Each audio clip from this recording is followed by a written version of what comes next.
got a problem with that. I like that as soon as it gets to where you know you're going to be live, you guys, for the most part, shut right up.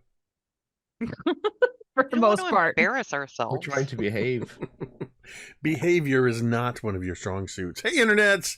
It's Jake from Mini Terrain Domain, and this is Welcome to Paradise, Michigan, Season 2, Episode 13. Wake me up before you go.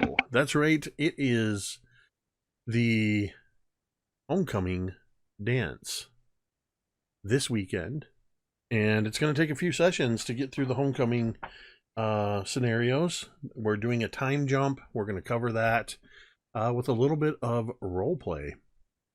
This is a time jump as in we just moved ahead a few weeks, not a time jump as Oak is prone to. But I guess we'll wait and see what happens to Oak along the way. We are going to get into the game here in just a couple moments. We have a couple of announcements. I'm going to try to get through them super quick.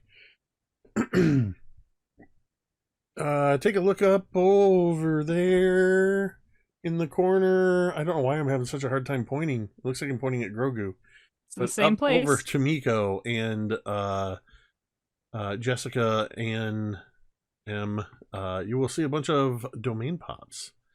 Domain pops are a way that you, the viewer, can have an impact on the game simply by subscribing, resubscribing, gifting a sub, cheering 500 bits, or tipping $5. All of those things will earn domain pops for the players that they can use.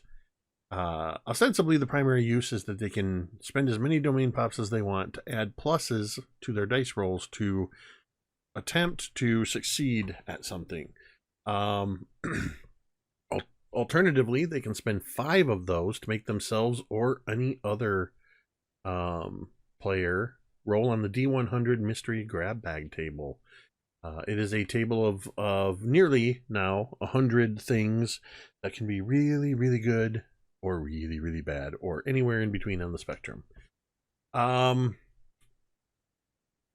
Be sure to check out, I believe somebody's put the link in the chat for, yep, there it is, for the bingo.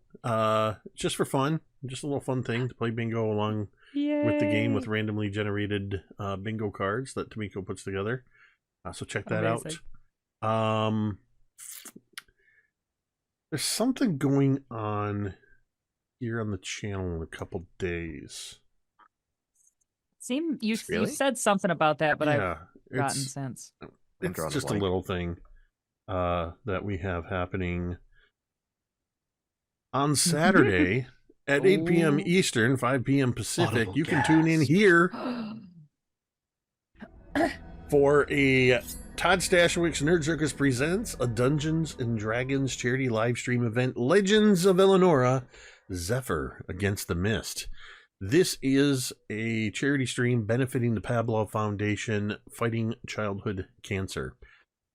We have Dungeon Master Todd Stashwick running a game for Jonathan Frakes, Deborah Ann Wall, Michelle Hurd, Will Wheaton, and we also have 2 generous donors who bid combined $16,500. Oh my goodness. To play in this game with this amazing lineup of celebrities. They are Rob Jensen and Magda Gamma, who sounds like she's straight out of sci-fi. That's badass. She's going to fit perfectly into the prod core. They're both super excited to get to play. I'm looking forward to meeting them on Saturday when we get the game going. Todd has been furiously working behind the scenes, getting everybody ready for the game. Jonathan Frakes is playing for the first time ever and is super stoked to be playing in this game. Wow. His only real disappointment was that he wasn't actually going to be in Todd's Nerd Lair playing, that he's going to be on Zoom instead. But other than that, they're all super excited. We've got some amazing things that are going to be donation incentives, things that I can only hint at a couple of them or tell you, but I can't tell you their significance. But I can tell you that Todd Stashwick, as always, will be offering a private Zoom Dungeons and Dragons game for you and 5 of your friends. If you bid, and I'm telling you, it's going to be a high dollar amount, but this is going to a very worthy cause. There will be an autographed script from a Star Trek The Original Series episode that some of the cast read on a recent Star Trek cruise, and a bunch of them signed it. I know Todd, Michelle Hurd, Brent Spiner, and so many others signed it. They also I 3D printed a dice tower and put a ton of detail into it. I will not be telling you what it is or sharing pictures because Todd, as always, is incorporating it into the game. When it is revealed, it will be available for a donation incentive. And in a similar fashion, I will only tell you this. A blacksmith, custom forged, a real freaking sword. Jesus, crumps. And that will be available at a high dollar value donation incentive. There will be a point in the game where you will be able to donate, and if you want, get a hold of an actual sword. I'm sure there's going to be rules regarding certain states. I want to check out on that. But there's so many more things. I could go on and on. I'm not going to, because you're going to tune in on Saturday. You're going to watch the game, and you're going to see all this amazing stuff. We have an incredible team of moderators that are going to be keeping an eye on chat in Twitch, keeping things safe. 3 of them are sitting here right now. Tamiko, Carrie, and Jeremy are just amazing additions to the mod team. We also have somebody from Pablo, just some great people that are keeping an eye on things. And then we're working on some stuff behind the scenes to follow up this event, but we are, the final thing I'll say on it is we are trying to raise $50,000, which is enough to fund a research grant for their fight against childhood cancer. It's one of their highest costs of things. So very worthy cause. We are confident we are going to hit and hopefully surpass that amount. But tune in on Saturday and you can help us, because you can donate advantage, disadvantage, re-rolls, auto crits, and auto crit fails for the game master and for the players. So lots of great ways to participate in that. Okay. For the game tonight, we are all adults playing make-believe. We are pretending to be children and teenagers and adults in a fictional 1980s town and school. While it is fictional, we do get into some pretty intense roleplay scenarios covering various topics that include drug use, emotional, and many types of abuse, bullying, divorce, and as I said, very intense roleplay at times, adult language, all that kind of stuff. So you are warned that that is something that you can encounter. I'm going to do something real quick behind the scenes here as we let our previously missing Chad in. And there he is. Okay. Yay. Talking about all that stuff and all the content warnings, I will say that sorry, there we go. I will say that we have safety tools in place for ourselves at the table. We know what our lines and veils are. The safety tools help to keep us safe at the table. We encourage you all to have yourself session zeros and safety tools at your own tables. The final thing I want to say before we get going is, as always, we like to remind you that you matter. Your presence on this earth makes a difference. Whether you believe it or not, it's true. There could be any number of reasons why you might feel like you need to talk to a counselor or somebody that's special trained to deal with whatever it is that you're dealing with. First off, that's okay. It's okay to not be okay. It's okay to want to talk to somebody. We try to make it as simple as possible for you to simply come here and type !help in the chat. The information will also show up across the bottom of the screen. Jeremy has already typed that in the chat for us. A couple URLs are there, findahelpline.com, or you can check out the growing list of resources at takethis.org. We encourage you to check out those websites, bookmark them, save them for yourself, save them for a friend, and remember, you matter. With that, I would like to welcome you all to Paradise Academy. It is 3 weeks since the events of our last session. In our most recent session, there was a basketball game that took place, and there was some shenanigans that were taking place during that. In the interest of time and in the interest of marketing, I'm going to say, if you want to know what happened last week, go to youtube.com/mini-terrain-domain and watch the VOD. We're not going to focus on exactly what happened unless one of these characters want to allude to it. Because what I'm curious is, what happened in the 3 weeks since the basketball game? And I'm realizing also at this moment, can somebody help me? Am I correct in saying that I owe you guys 2 domain tomes? Or domain pops? I believe so. All right. Harry resubbed, One. Purple Swirl. Okay. Did I miss anyone? Nope. I think. All right, so that puts us at Well, you hit me. 37. So no, not me. So, we're going to hear everybody's favorite sound here in a moment. This This is another reason why you want to donate domain pops, because when they get used, they sound like this. Fun, fun, fun. Okay.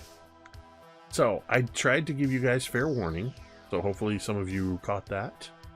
I'm going to ask, before I start rolling dice, who wants to go first? Me. And I will I ask do. you. I always want to go first. All right, Rosie, in the 3 weeks since the basketball game, what is something good that happened? Well, something good that has happened. I guess Rosie kind of thought things would be weird with Jimmy with the whole situation that they've arranged regarding the dance. Like she agreed to go with him, so she's gonna go with him, but she needs him to know that there's somebody else. And she kind of thought that would be weird, and it kind of like hasn't at all.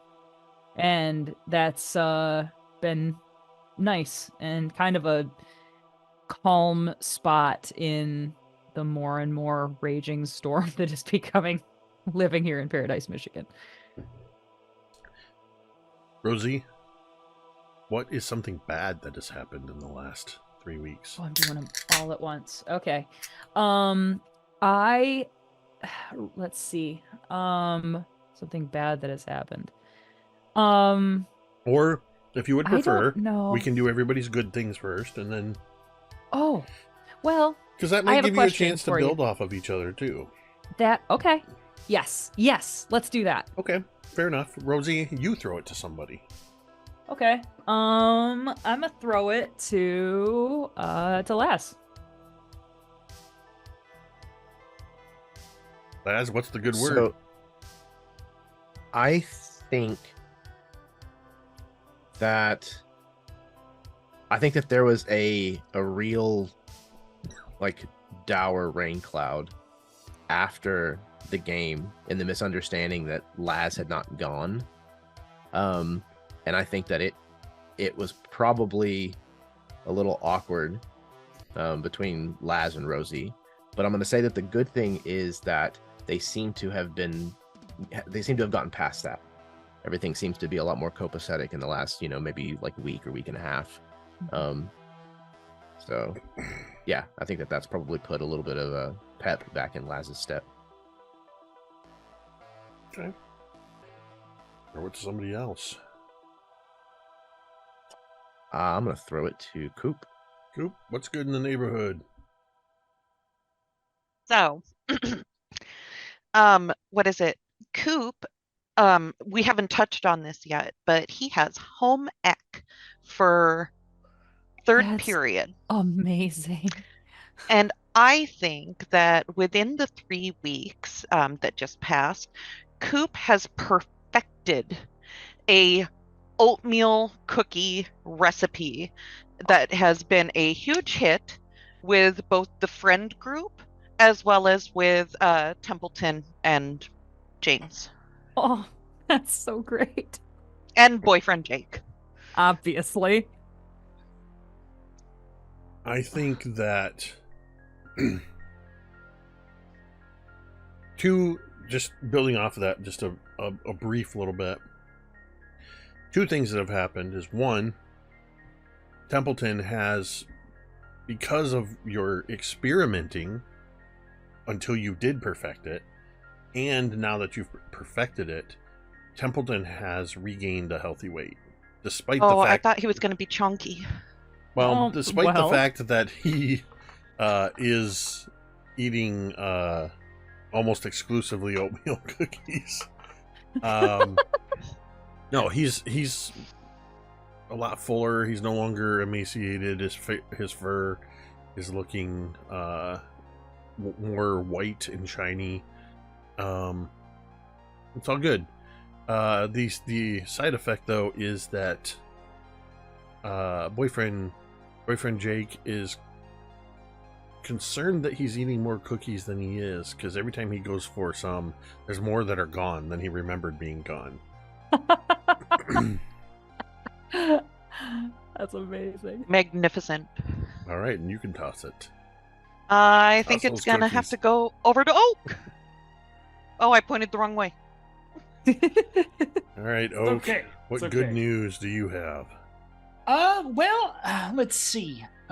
Good news, in the 3 weeks time, I think that Oak has managed to I think he's managed to start up the D&D club in that 3 weeks time. I do think that in the 3 weeks time that he did, there's also a girl who is a friend of his that has now started attending this club. And if I remember correctly, it's one of my NPCs that I wrote. And I can't remember her name. I can't remember their name. So I Which will one find is out. it? Is it Gertie?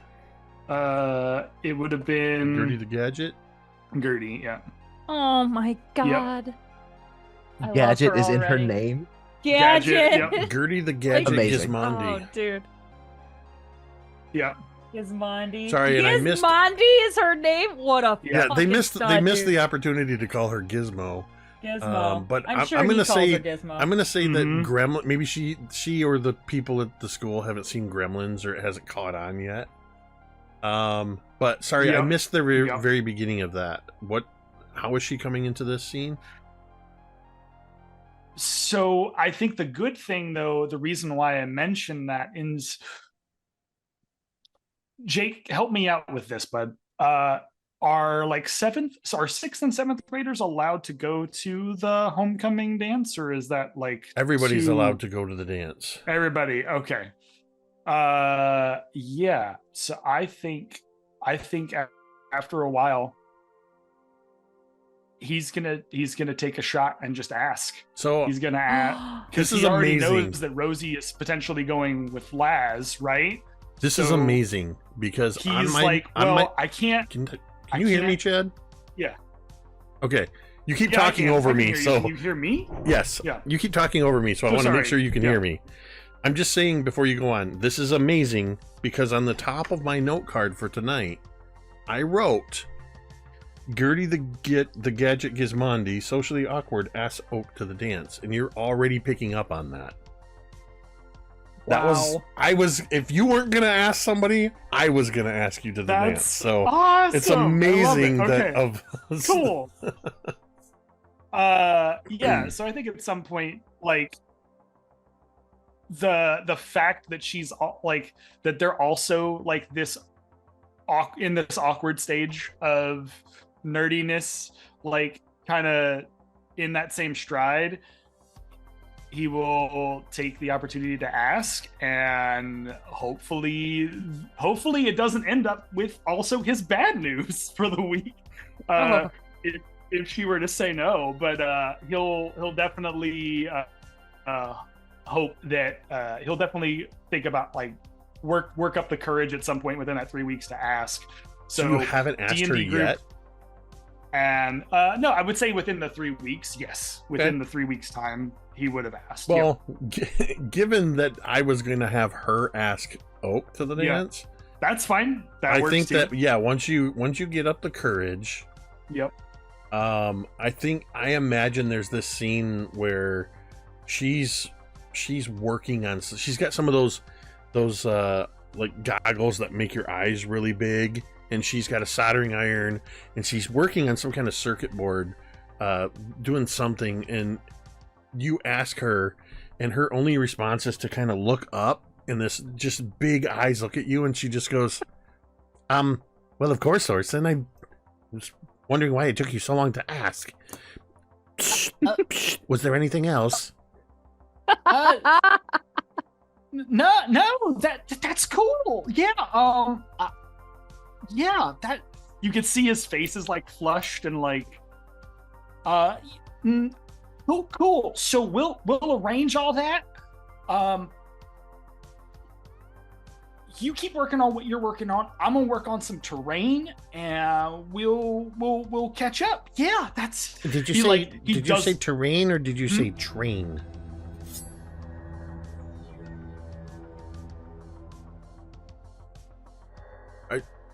Are you working on a train or terrain? What is happening? What is happening with my connection right now? Oh no, terrain for D&D. Oh, for the club. Yeah. Excellent. I just wanted to know how to gauge my excitement level. Very excited. I rate it a 9. Oh, okay. Yeah.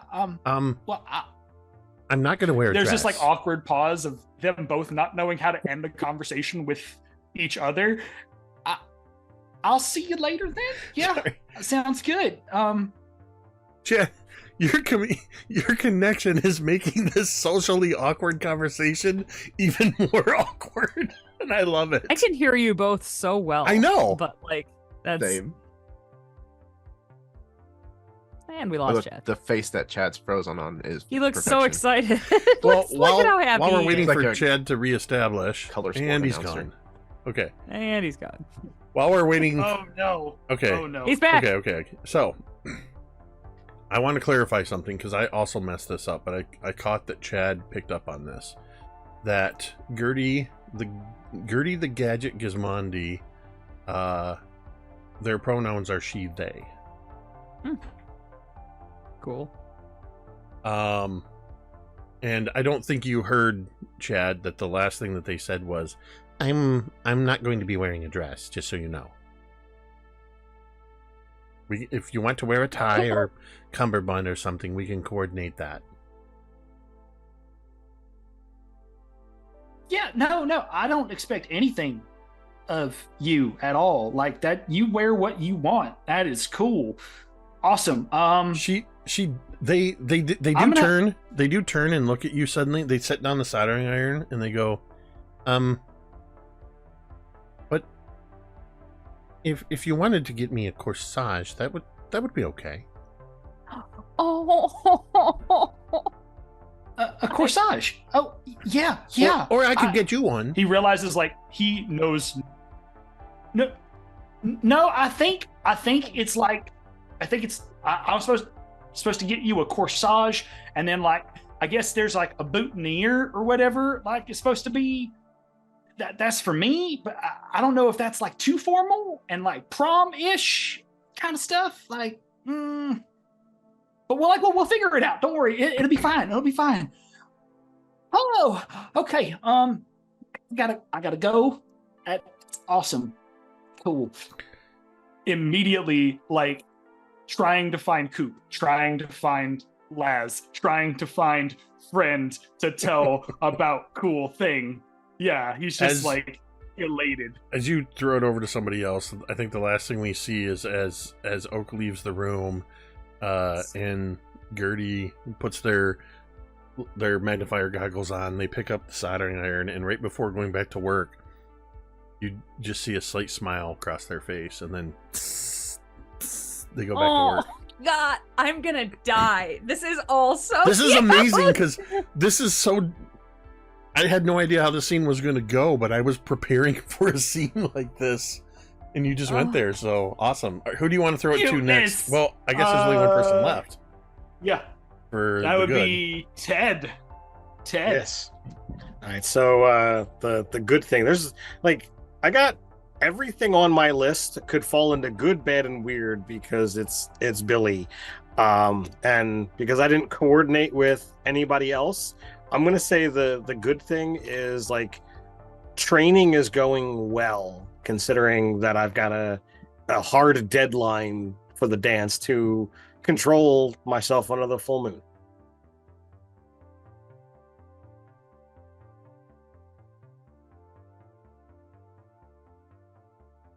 Can you repeat that? Because I want to make sure I heard everything you said, because it sounded like it cut abruptly, but that may have just been the end of your sentence. Oh, sure. So I basically said that, everything that is on my list is good, bad, or weird because it's Billy and everything is crazy.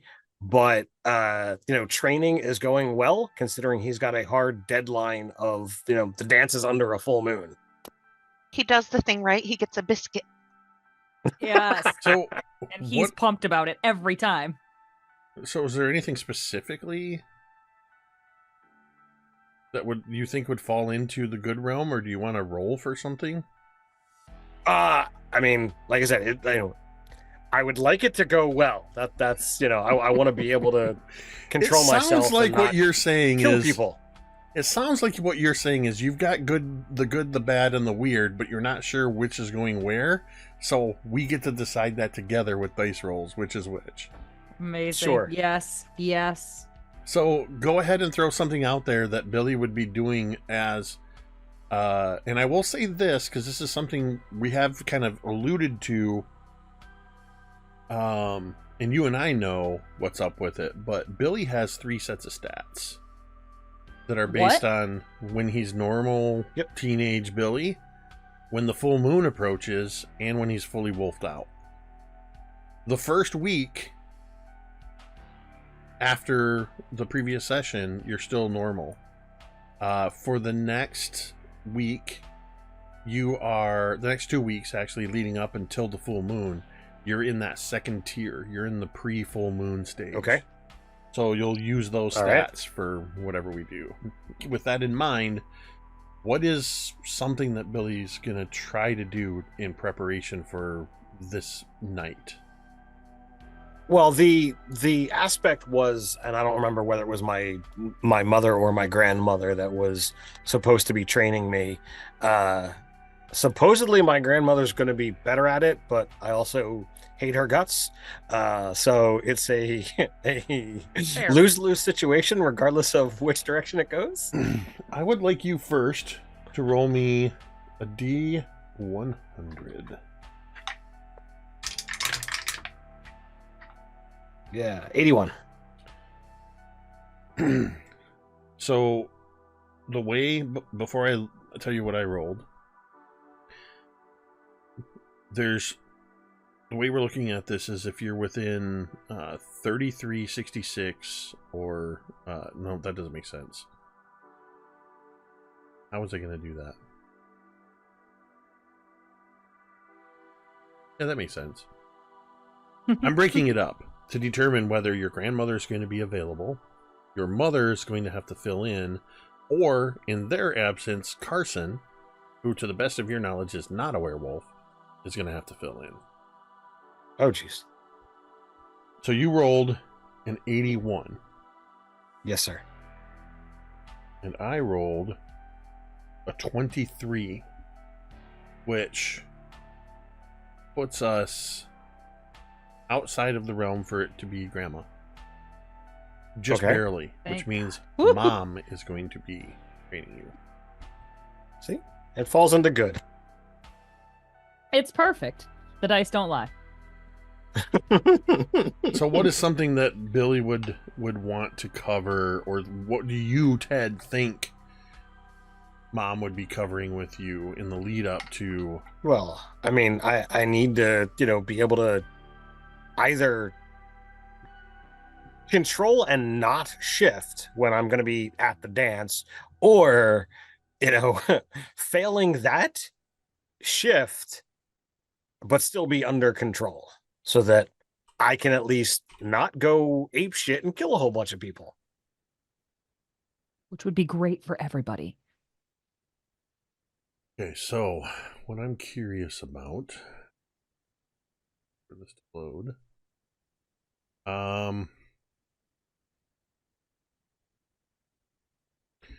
So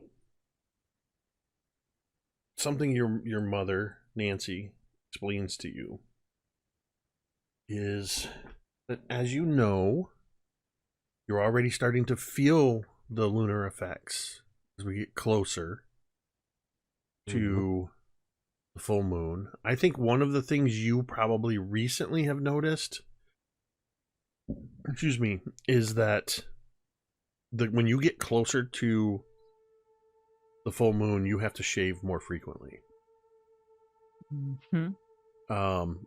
And as it gets even closer to the night of the full moon, sometimes you have to shave twice a day. Not like full face, like it's growing on your arms and your forehead and all that. But you could theoretically, within that last week, grow a full beard if you didn't shave. And in the 80s, students didn't really have full beards in high school. So that would be very weird. The other thing she tells you is that this full moon does not rise until a quarter after midnight.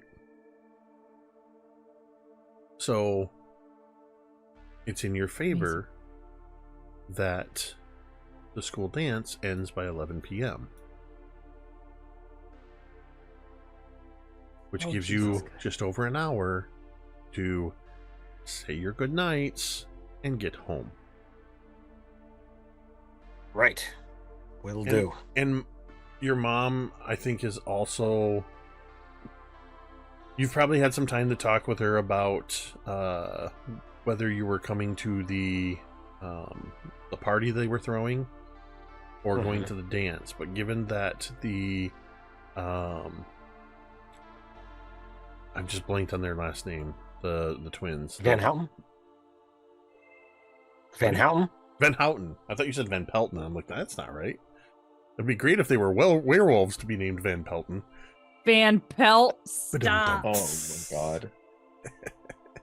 No, the Van Houtens, given that the twins are going to the dance as well, your grandmother wasn't too happy about it.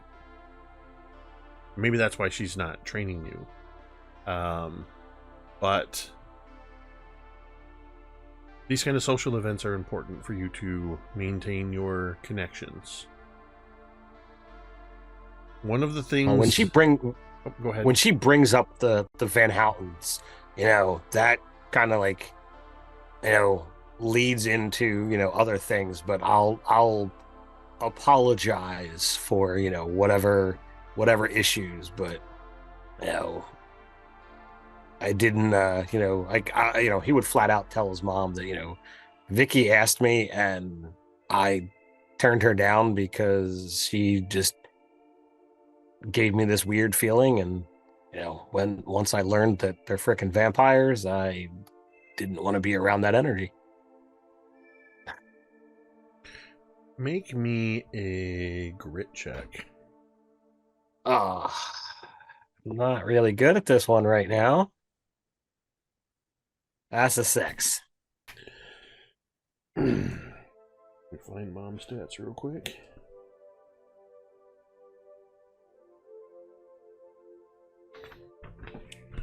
Where is it? Overprotective parent. You got a 6, you said? Okay. Yes. Mom got a 3. So as you are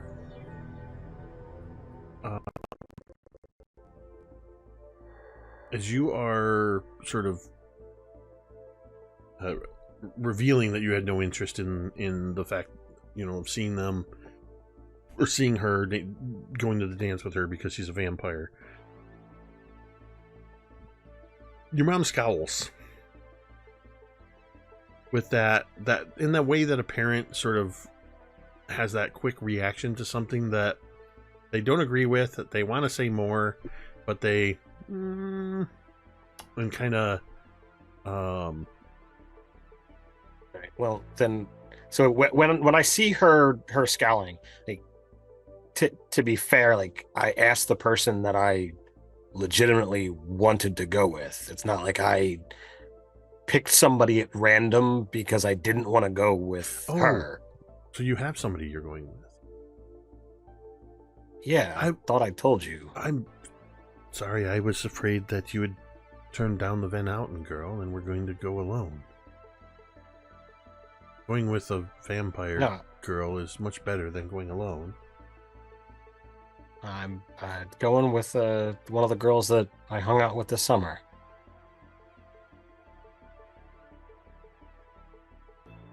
Is it the Smith girl? Yes. She's pretty. Indeed. And that's when Mom lunges at you. And What? I want to do a fight versus brawn. Oh my god! And this is going to set the tone for the whole training session with this one. That fucking got me. You're rolling. How mommy dearest of you. You're rolling brawn. All right. And she's rolling fight. Explode.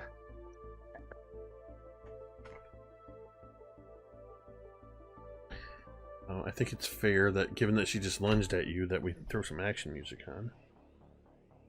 My god. Overprotective parent. Fight. You're rolling brawn, she's rolling a d20 for fight. Alright, what you got? 11. She's got a 13. So she succeeds.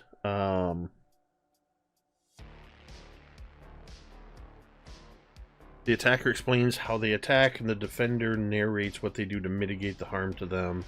You get hurt a little bit, but nothing serious. The overall, her attacks are not so much that she's trying to physically attack you with like a feral wolf. Mm-hmm. These are goading attacks. What she is testing is your ability to control your rage, and you are not succeeding. It only takes her a couple of quick jabs, and it's getting to you, and it's causing you to give in to that angry side. What does that look like? So when she comes in, I imagine, like, I wasn't expecting that. Like, we were like kind of having this moment, and all of a sudden it's like, all right, time to pounce. And as she comes in, Billy does like a quick backpedal and maybe manages to like move out of the way or block the half-hearted thrown punches before like he's pushed up against the wall. And I guess he didn't have the proper sense of where he was in the room, and being normally a thinker, that kind of like pushes him over the edge. Like, he kicks off against the wall and pushes his mom back, and was kind of like letting it come out, and she can clearly see it on his face.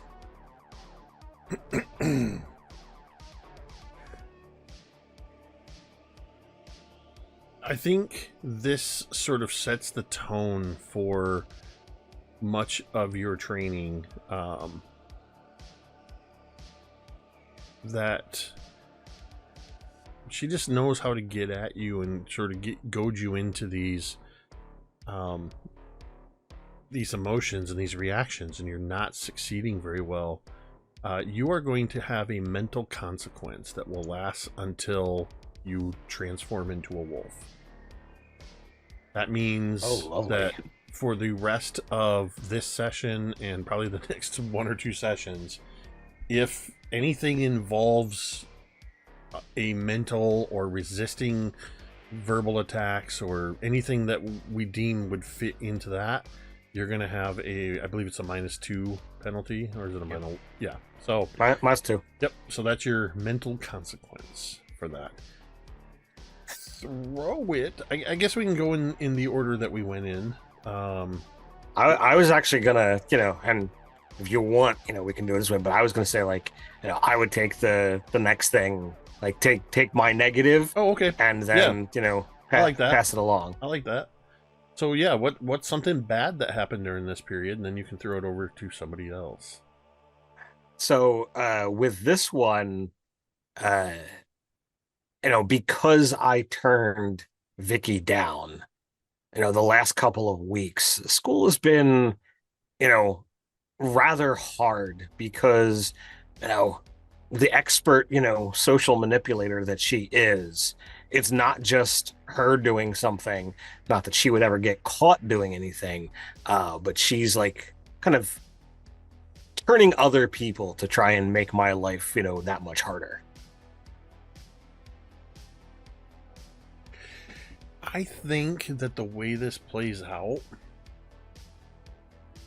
the way I picture this playing out is nobody's really doing anything outright to you. Mm-hmm. But you notice that very quickly in these first 3 weeks of school, Vicky and Victor have well established themselves in the amongst the popular kids and the plastic beauties, and they have a growing social circle. And it seems that just about anybody that you would normally see Vicky interacting with the exception of Jessica / Anne, who absolutely loathes Vicky after the incident at the basketball game. These girls don't do, and it's not always just girls, but they don't do anything directly to you. But when you pass them in the hall, they'll give like a derisive look, and they'll giggle, they'll whisper, or if you come walking into the classroom, they'll suddenly look up and sometimes I think you can tell that it's just a ruse. They're just trying to get under your skin. But I think over time it starts to build, and you kind of start to wonder, what is Vicky saying? Who are you gonna throw it to? I'm gonna, throw it over to Les. Because he's bad. He's bad. Shamon. I think the bad thing that has happened over the last several weeks is the time that he has had to spend with Claire, getting this stupid dance ready. Which until the day of has been mostly in prepping. Right. Preparing. Yeah, getting ready for prepping. Preparing. Some of us say preparing. Yeah, I mean, those of us who have like teaching degrees, I guess. I guess. Sorry. You're doing things in another, like in a classroom or somewhere else where you're making the decorations, kind of planning things out. So it means you've spent a lot of time with Claire, but Fortunately, because this is your bad thing, I'm going to throw this twist in for you. When the first time you show up for this planning meeting, Erin Treese walks in. Who is this? Erin Treese is Laz's ex-girlfriend. Oh yes. Okay. Aka, excuse me? Do you need the memory jogger on who she is? If you would, yeah. I will send it to you privately, so Perfect. You can determine to what degree you reveal that information to others. Whoops. I almost sent that to, No, no. sent that to Jessica, who's not even here. Oh, wouldn't it be a shame if you accidentally put that in the public chat?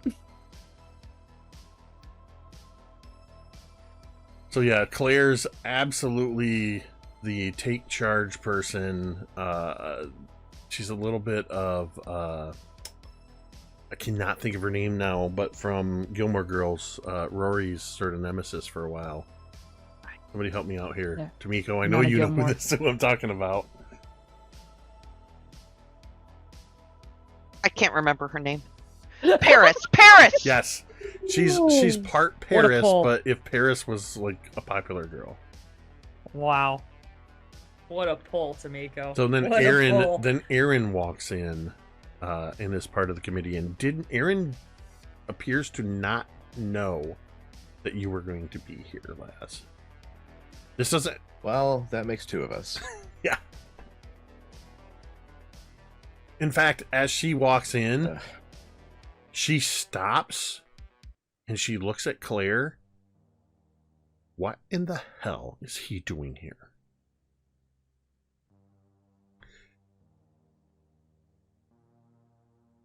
And Laz, you notice that she is affecting that same sort of way that Jessica talks.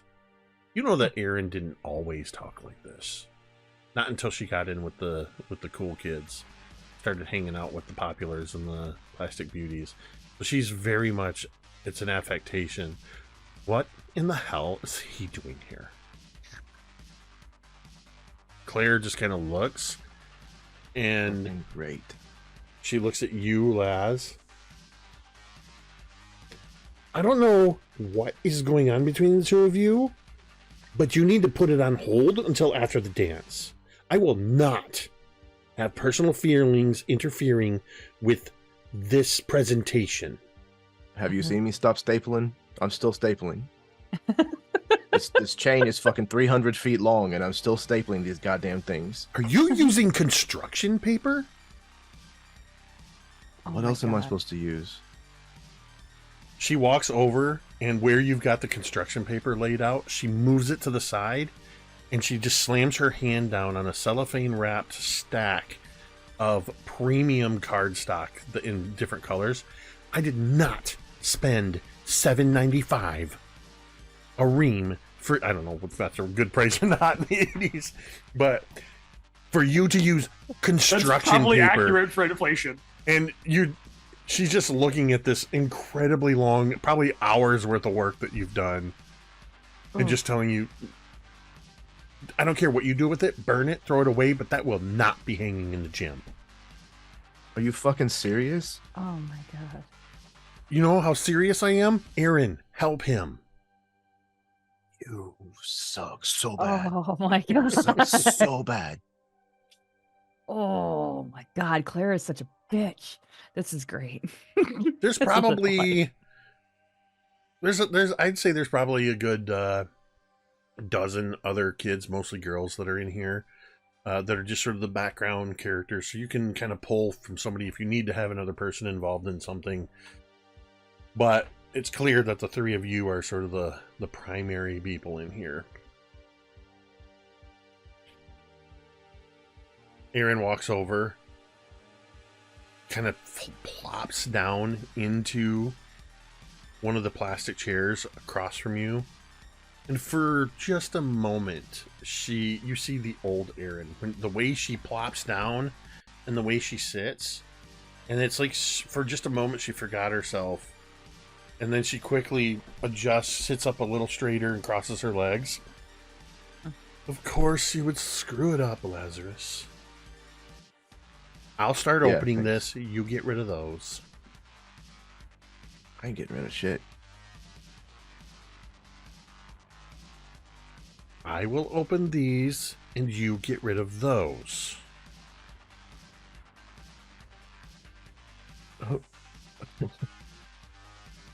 Who the fuck do you think you are?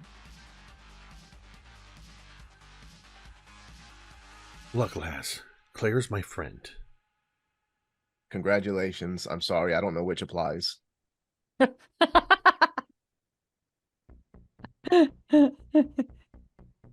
The quicker we get this done, the happier Claire's going to be, and the quicker we can move on. If you're going to be difficult, If only we're some of all us going to could. be here for a very long time. Look, it's just whatever, you know. This was already hell to start with, and well, no offense, but you're not making it any easier. So She I'm leans. perfectly fine with just stopping talking and just getting to work. She leans forward. She looks over to make sure that Jessica or nobody else can hear, and she goes, "Look, fucking Eccles, just do it. Don't make me kick you in the balls. Get you moving. Just do it." He picks I up one love of the her. staplers that's sitting near him, and he just slams it down in front of her and turns it towards her. You're still a bitch. Just do this.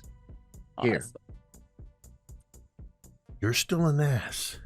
And then she immediately resorts back to prim and proper Aaron. Oh my god! starts- I she just met my uses- new favorite NPC. She uses one of her nails to cut open the cellophane and starts pulling out and organizing all of the colors into their different stacks. And oh my god, That's says, amazing. that's Of course she canon does. now. That's canon now, Ted. She absolutely when you piss her off, she called you laser ass. Perfect. Amazing. So it's There's like a- Lazarus, so it would be Lazar ass. Laser I like Laser laser ass. ass better. I was gonna say I it. mean, if the chaps fit. I think that there's like a long pause of like steaming silence between them, and he finally kind of mutters under his breath, "You still have my guitar pick." And you see, she just goes, "I know." And she kind of adjusts her collar. and she's has it wearing- on. She's wearing a gold chain that's probably got some kind of charm or whatever on it. But you see as she adjusts it, she's punched a hole in the pick and it just kind of slides over. She's wearing your pick. Oh my god! Go ahead and roll a grit check real quick. Oh my god! Or you can do this as charm versus charm, however you want to do it. I will be rolling No, charm. we'll go with grit. So here's the thing. This is a loner weirdo turned popular kid. Ooh. So I got to figure out.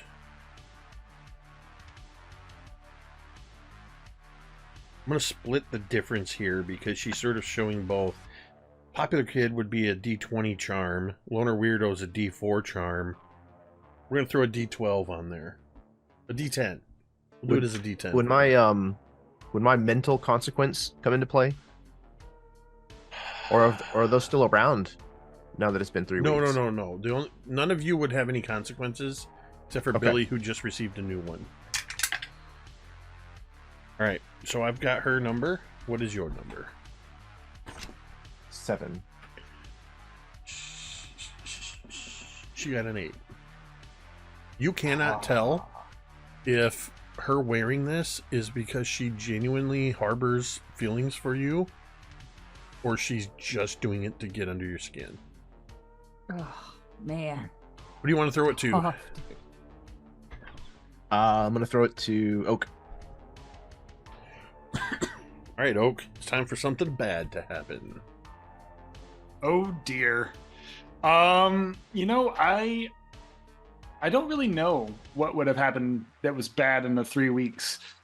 I will say that I think there's like this morbid curiosity with now like his best friend being semi-robotic. And I think he would get himself into trouble some way in that regard. But I don't really know. Maybe Jake, you can help me out with that. In the 3 weeks. I was gonna say if anybody's struggling to come up with something bad or weird, I've got don't you. leave it in Jake's hands. I've got you. silly goose. Oak, I would like you to roll me. You're going to choose the 3. I didn't even know my connection dropped. Like, I didn't even notice it. Okay, so what I started to say was, Oak, Yes. you're going to roll me 3 stat checks. You're going to choose which they are. I don't know if you heard that. Did you hear any of that, Chad? You're gonna roll me 3 what? 3 stat checks.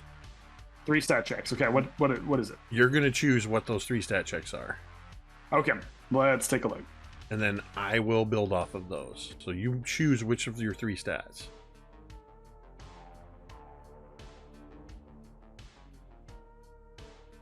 Let's do brains, grit, and let's do brains, grit, and fight for the sake of it.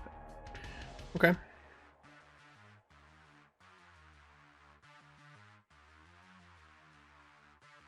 All right, I want you to roll each of those and tell me what you get.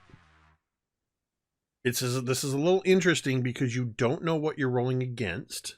You don't know what the DCs are.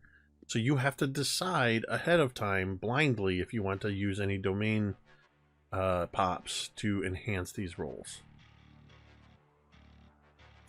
And I will tell you this. I will not deliberately work against if you use a number of domain pops. I'm not going to be deliberately working against those. But I have a couple things in mind, but I'm trying something new here.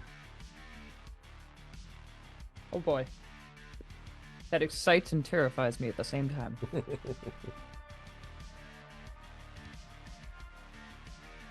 You are muted. Okay, it was really horrible on my grit. I got a 1. Okay, that won't come back to haunt you. I'm not going to use any pops for that because there's no. I got a 15 on the brains, and then I will use 4 pops on the D12 for my fight because I got a 6, so I'll make that a 10. Okay, 3. Okay, and a 10 for fight.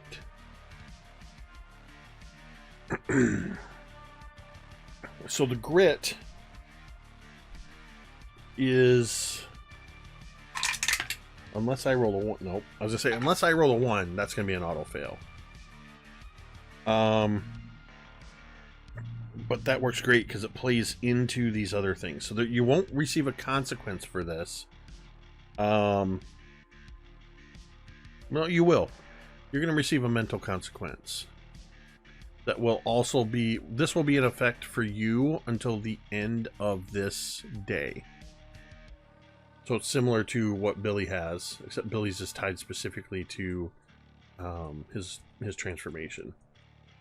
I would like you to roll me... Or no, I'm not. You already rolled. I'm going to roll...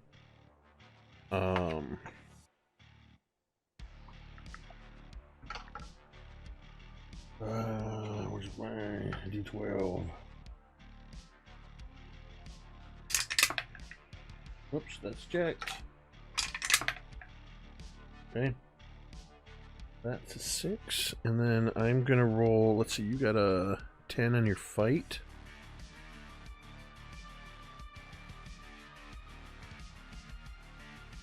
Looking at the wrong one.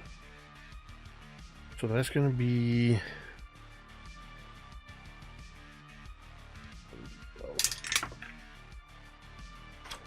Okay.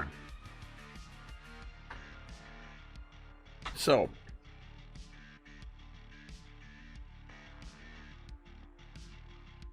as the weeks progress...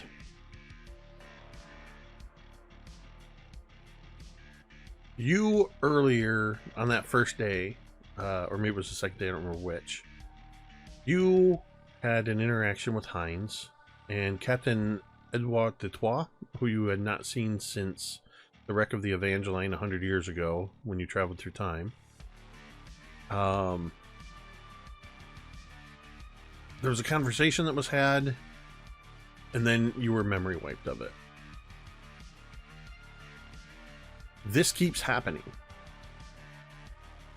because for some reason, probably the fact that you are a conspiracy theorist, as you continue to go over and trace the same lines over and over that keep leading you to the same conclusions. Unfortunately, because you got a 1 on your grit check, that is why you keep getting memory wiped. But I will say, because of the failure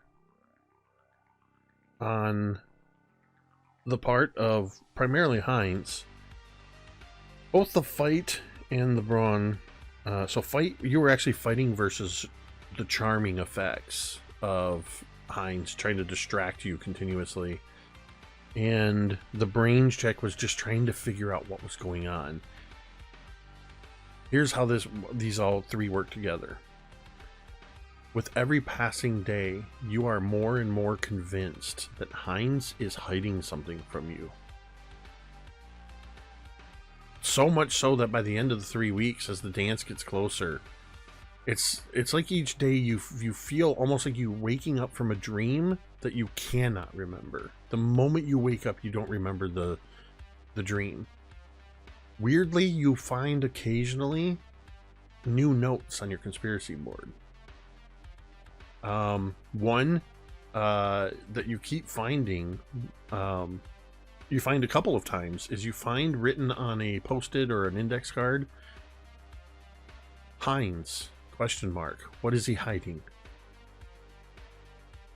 But then it disappears. And it's later you find on this post-it notepad or stack of index cards that there's an impression in the top card. It looks like you wrote very heavily with pen on the card, Heinz, what is he hiding? And then that card went missing. But the card with the impression was left behind. That was not taken. Oh, wow. You also discover an index card that had slipped off the table at some point and fallen. When it fell between the desk and the trash can and was tucked partway under the trash can, which is probably why it was missed. And it simply says, Captain Edouard de Troyes. What does he know? And then the final thing that you discover is somewhere along the line, probably subconsciously, you took to writing in much of the same way somebody that's cooking books would keep a separate second set of books. You've started keeping a separate journal.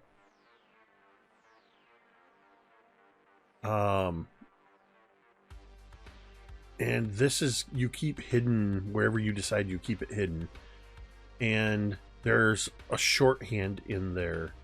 And the most notable thing in there is the full schematic drawings that you drew from memory over time of the exploded view of the watch. Not the one you were given, not the stopwatch, but the original mysterious watch that is still no longer in your possession. So you still don't know. You're kind of like the guy in Memento. You don't know what you don't know, but you know that you don't know certain things. These are your tattoos that you're finding, basically. Excellent. Oh, I love it so much. Yes, yes. Okay. Who do you want to throw it to? Let's throw it. We got Rosie and Coop. Let's throw it to Coop. Coop, let's see something bad. So Coop has, in this iteration, Coop isn't really poor. He's, they're on an average scale. So I think Coop has maybe 4 different lunch boxes. Ooh. Maybe. Like little themed lunch boxes. He's got an Empire Strikes Back, a Garfield, I don't know. Masters We'll of the figure it Universe. out as we go. 18. In And any case, Transformers. in any case, Coop, over the course of 3 weeks, a little bit at a time, has been going to the church with one of the thermoses from his Oh from my one of his God. lunch boxes and filling it up with holy water. And I imagine he's gotten away with it like 2 or 3 times, and then the 4th time the priest catches him. Oh God. Literally. So, the first question I have is, aside from these new forays to acquire holy water, For the super soakers. does Coop ever go to church normally? Does Coop ever go where? To church. No. What? So now, No. in the interest of securing said holy water, are you showing up during Mass and when everybody's there and trying to blend in and acquire it? Or are you going in during random times of the day to acquire it, hoping nobody spots you? Random times of the day. So This town's too small. If he goes when it's in session, like 50 people are going to notice and recognize him. So this is the Sacred Heart Parish that you've been attending. It's on the north side of town. And this is Father John Milton, that is the leader of this church. What I'm going to do, because your bad is that you got caught. We're not going to change that. What we're going to do is roll a D100 to determine his attitude towards you Oh, when you get funsies. caught. 61. 61. So if we split that up,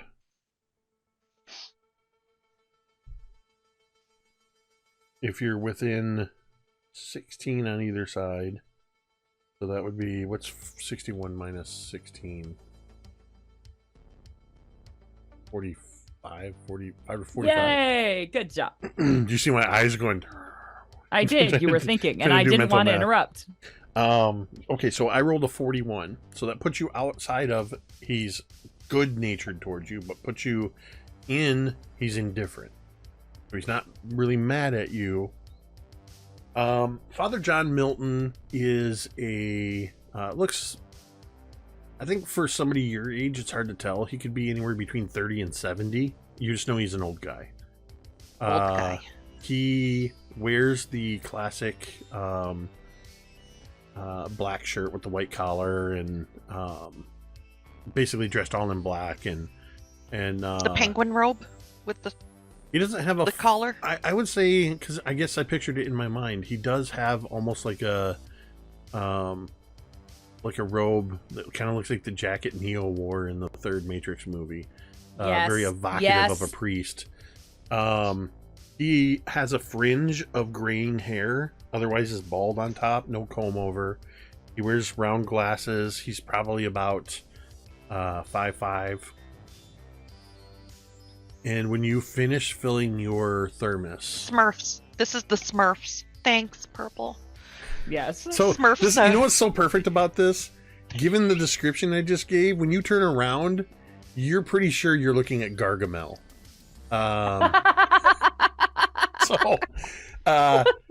Because when you turn That's around, amazing. Father John Milton is standing there watching you. So you turn around and He's screwing the lid back on his thermos while he turns around. Oh, It is definitely like shot from like underneath. Yes. Like we're like yes. looking up Yes. at the Yes. sky. Exactly. Oh God. hello, priest. just man. because it's so perfect, if I remember correctly, Azriel was a orange cat. Orange or black? Orange. I don't think he was He was black. I do not remember. Remember. I thought it was red. Well, red. It's a cartoons. It's a An shame orange we're cat. not sitting in front of computers. Right? Somebody tell me, but regardless, I think by pure coincidence, one of the town's random cats walks by the open door and just enhances this idea that you're confronting Gargamel. I took He's new very, cat he's very off of the cards. orange. Oh, no. He's very orange. I was gonna say I thought Azrael was orange. I used to watch a lot of He's Smurfs orange. as a kid. So, what's your reaction upon seeing Father Gargamel? Hello, priest man. How's it going? Is there any particular reason that you're taking the holy water and to a Smurf's thermos? Well, this was a handy container, and forgive me, Father. I needed the holy water because we have to fight vampires. When you say we have to fight vampires, me and you? Am I expected to join you in a vampire hunt? Oh my god, I love if him. you want to, I was talking about me and my friends. So you believe that there are vampires and that you and your friends, who are presumably other children, are going to take care of these? It's to defend ourselves. We're not gonna go Ah. after them. It's for defense. Holy water. What did Oak say? Holy water, garlic. I can't remember what the other one is. So you want to use it defensively, not offensively. That I'll say that is a tick in the favorable column for you. And then he looks at you and says, "Let me ask you first, what is your name?"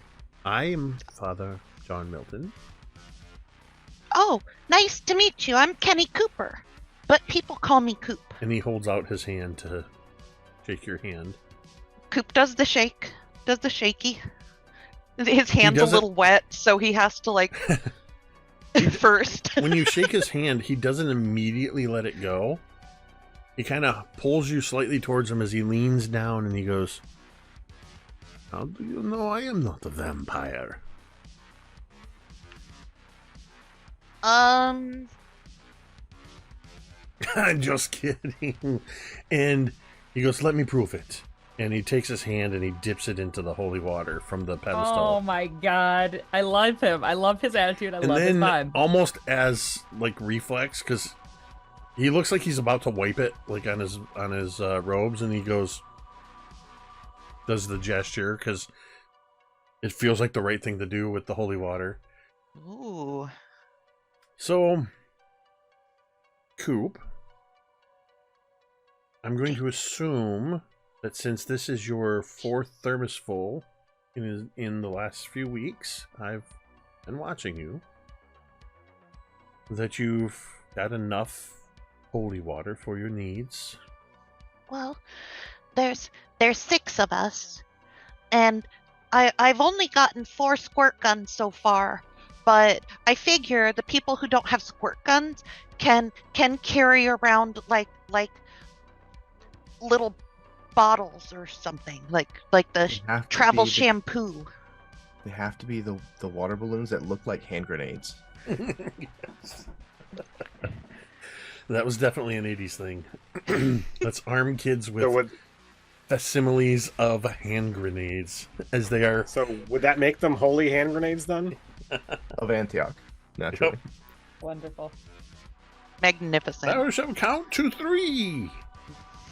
Thou shalt not count to 4, and 5 is right out. Well, I will assume that you have acquired the appropriate amount of holy water for your needs. I will also rest easy knowing that you and your friends are keeping Paradise safe from possible vampire incursions. We're doing our best, sir. Your Honor. Father, I don't... Your Highness. Father is sufficient. May I? And he holds his hand out towards your thermos. Like He holds his hand out towards my what? thermos. Thermos. Like I said. Jesus Christ. Coop kind of looks at it and hands it over. It's Smurfs. He kind of shakes it, listening to how full it is. And you can hear a little bit of sloshing. And he pops that little cup top off and hands it to you. And squeaks the top off. Looks in. Takes the little cup back from you. And he dips it into the oh my God. water. And carefully tops it off. Roll me a grit check, please. Good vibes. Good vibes. That's a 5.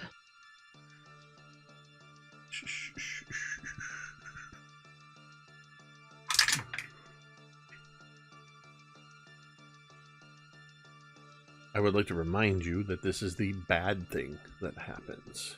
You thought getting caught was what was bad. You don't actually know this. I would like you to add into your inventory that you have 4 thermosfuls of holy water that you have acquired over the last few weeks. But I would like you to note that the Smurf's thermos, the holy water has been desanctified. You don't know it, you don't know how, but in this moment, Father John Milton has neutralized your holy water. Bastard! I will have you know that might be a new record for the total buy-in of love of this new character, and then the ultimate and totally surprised betrayal. Like that was really impressive. Oh, this guy we've known for 3 minutes has betrayed us. Oh God! Coop was nervous, and then he topped off the thermos, and Coop's like, "Wow, thanks so much." So I believe, as you leave, you can toss it to Carrie. I think it's our only bad person left. Rosie. That's all I am left. Okay. So We haven't even gotten to your guys' weird shit. Yeah, no. So I was kind of going back and forth with this thing. And I think I'm going to save what was going to be my bad thing for my weird thing because, you know, most of the shit that's weird here is also bad. So, the bad thing, I guess, is it is almost as though Claire Spicer is gaining power as she is getting ready to, she's kind of like, kind of declaring herself queen shit. And with the dance coming up, she is feeling an incredible amount of power and is totally characterless and is being a really especially hardcore bitch. And Rosie is a frequent target, and that's kind of made the last couple of weeks really hard. Just with all of the everything, and then it's just Claire just every chance she gets. It's like slow. It's like death by 1,000 cuts. Especially because Laz is like wearing on her last nerve. Yeah, right. And so she's like turning it around. It's like hurt people. So Rosie's getting the brunt, and it's not fun. I would like you. Where did I put my book? I would like you I to just make. realized I do not have dice out yet. Jesus Christ, this has been a delight. I just haven't had to roll anything. Welcome to session 13, which is actually our 44th session of Kids on Bikes. Season 2. I'm going to ask you to roll a grit check versus a charm check, or you can choose to use charm if you want to charm versus charm Claire Spicer. I'm actually Excuse gonna. me. That's all right. I'm gonna go ahead. Full disclosure, I'm drinking hard cider tonight, which I rarely God, do while I'm streaming, congratulations! I love a good hard cider. Is that Blake's? Never mind. but Not it a is. It's Triple sponsor. Jam. Not Not a a sponsor. good, dude. Not a sponsor. But Blake's, if could you're be. out there, Blake's, if you like call D&D and Kids on Bikes, yeah, let's get an alcohol sponsor for a Kids on Bikes game. We here at Kids on Bikes love drinking. I'm just kidding. No. So I guess hell yeah.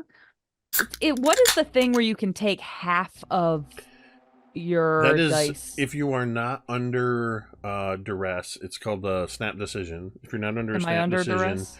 no, you are not. You can choose to just Okay. take half. I will. That's 10. For charm or grit. Grit. Okay. So I am going to roll charm for Claire Spicer. You know what? I'm going to reach over here and grab these very pink dice. This alarm sound is Nope. the sound that Rosie hears in her Where head, the like hell did it go? just when she starts to fucking see red. That it's like Kill Bill. I was going to use this. Oh, perfect reference. Yeah. Bum, ba-dum. My very. Oh, wait. I think it's over here. Hold on. While Jake is checking out his entire room, check us out on teespring.com. At teespring.com, we have all kinds of great t-shirts, like the one I'm wearing, the one Jake is wearing, and the one Jeremy is wearing, and so many more. You can get them on t-shirts, tank tops, coffee mugs, hoodies, and all kinds of other cool stuff. Teespring.com. Just search Mini Terrain Domain. This is a very pink D20. Oh boy, That that's feels hers, isn't very it? Claire Spicer. Very clear. And you got a 10? Correct. Claire got a 16. That's like I statistically. mean, unlikely. this is the bad thing. No, it makes sense. It's a bad As thing. things are sort of building up between the two of you, in part what this was to determine was over these few weeks, Claire has put together that and has made it known among people that you are eschewing social norms and hanging out with little kids and weirdos, and is turning the fact that has figured out that Laz likes you and has turned that into you are in love with the slacker rockstar kid, and is spreading that primarily among the popular kids, the plastics, and the jocks. You are going to take a social consequence through the end of the dance. Oh, through the dance? That's Yeah. wow, shit. Fuck. And I will say this, for those of you that are receiving some of you that are receiving consequences that are Goes based through on the the dance. dance, there is a chance that you could do something to overcome that, since it is 3 sessions at least. You could do something that would possibly make that go away. You know, you get that moment to put Claire in her place or something like that. I don't know. Oh, But that's great. Claire, that's not just all Claire's doing. This is coming to a head where Claire catches you in the hall, just happens to, one of the many times, you just happen to pass each other, and she's like, calls out loudly to you so that it's very clear to you and everybody else in the hall that she's called to you. Rosie! Hey, Rosie, do you have a minute? And Rosie just like takes a deep breath, and I think the thing that's the toughest is that Claire is kind of perceived by the adults as like she's like queen of the fucking homecoming committee, and like she's seen as a good kid, and it's tough. So when Rosie is like in this situation, she kind of like, if there's like adults around and it's in the school, she kind of has to like go over, and she can't make an enemy of her, sort of. So she just like shuts her eyes and then like goes over and like, yeah. As you I approach, she's a with minute. she's with Aaron Treese, Mm. and she says loud enough for you to hear, "Oh no, it's okay. I can handle her." And Aaron goes, "Okay," and walks away. Do I know Aaron? Like, would I know By of Aaron? reputation, probably. Sure. Uh, Okay. I Given the information that Jeremy has provided about the background of this character, you also know that she's Laz's ex because they had a very public blow up. Mm-hmm. As she's walking away and Rosie's walking up to Claire, she's like, one of your clones is escaping. You might want to turn around and see that she gets her way back. Fuck you. I just thought you should know, since you seem to really be into that skater boy Laz, who is an excellent worker, by the way. You should see the cardstock chains and the streamers and the crepe paper flowers that he's been putting together. Amazing. He's got artistic talent. I can kind of see why you might like him, but I mean, just kind of, because you. But I thought you should know, Victoria Van Houten is planning on asking him to the dance.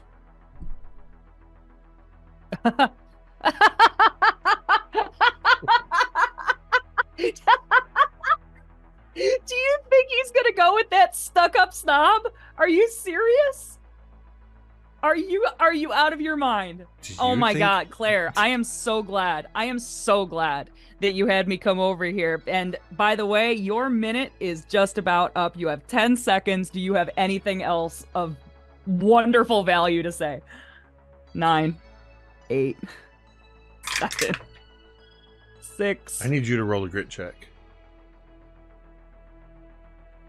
Oh, okay, I will.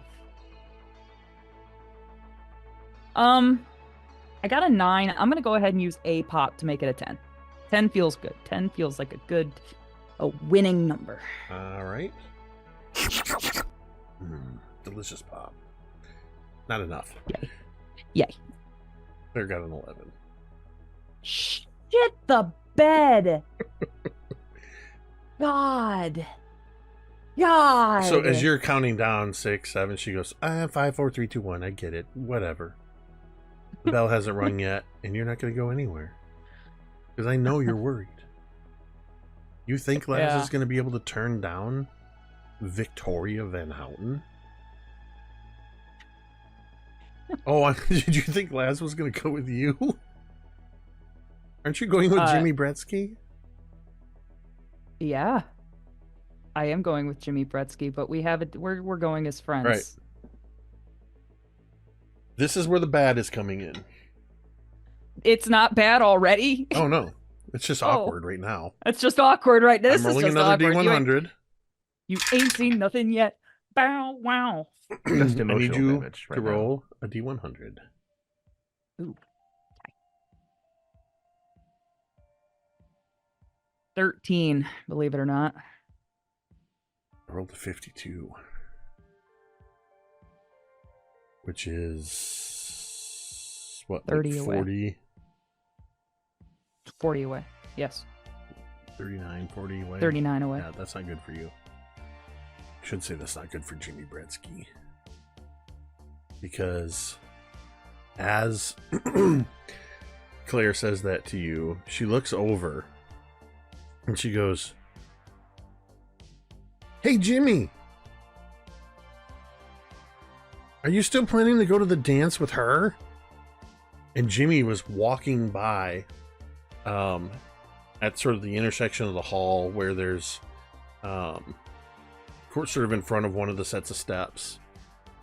And he stops and turns around to look and he goes, "Oh, hey, Rosie. Yeah, Claire, I'm going out with Poof." As one of the football players comes just careening down the stairs, and because Jimmy stopped, he stopped right in the path. And it's not just any football player. It's Terry, it's Refrigerator Terry. Oh, I thought it was going to be poor Dallas again. No. Oh, God, no. Oh man. Yes. You know This guy's what? going to get a reputation. You know what? No. We're gonna flip a coin. Dallas the hitman. We're gonna flip a coin. It's gonna have to move schools. Oh, Don't where's my... do it. Gonna put the hitman on his letter jacket. I can't find it. I have a set of dice that has an actual coin.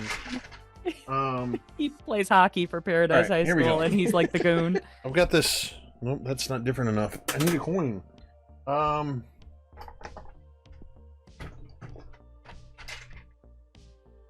Here they are. Nope, that's not it. You need a coin flip? I've got a cat. Oh my god. I got it. I got it. Heads or literal tails, I assume. That's amazing. I have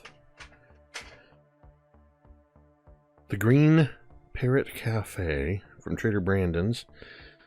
There is a palm tree and a number 5 on one side and a parrot on a skull on the other side. I think it goes without reason, or without reason. It goes without saying that the parrot, the skull is heads, the palm tree is tails.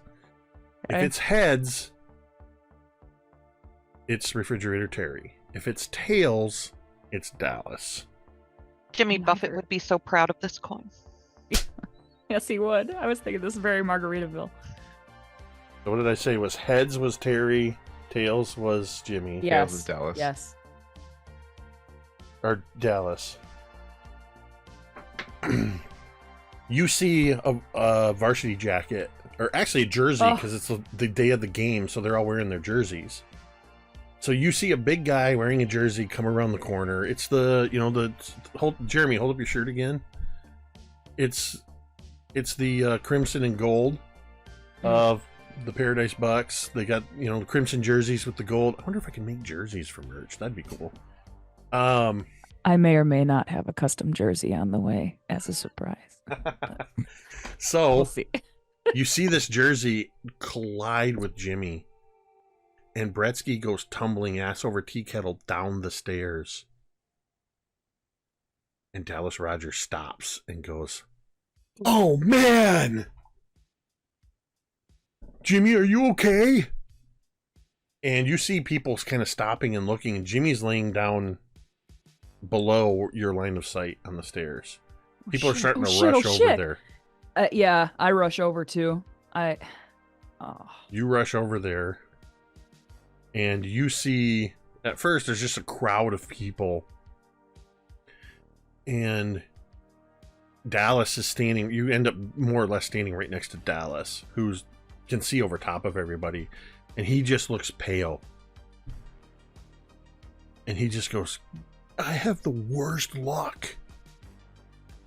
And as the crowd sort of moves, you see Jimmy Bretsky laying on the landing, and he's not bleeding anywhere. He looks fine. Somebody shifts, and you see that one of his legs is at a weird angle. It looks like he has an extra knee joint. Oh my god. Oh my god. I go over there to him. Can I get to him? You can push your way through the crowd. Yeah, I would. And I would just make sure he's making eye contact with me. Be like, Jimmy, you fell down the stairs. Well, Dallas fucking knocked your ass down the stairs. He goes, "No shit, Sherlock." Oh my god. That's all right. Don't, and I grab his face, and I don't let him look down at his leg. He goes, "No, stop. I'll be fine. Help me up."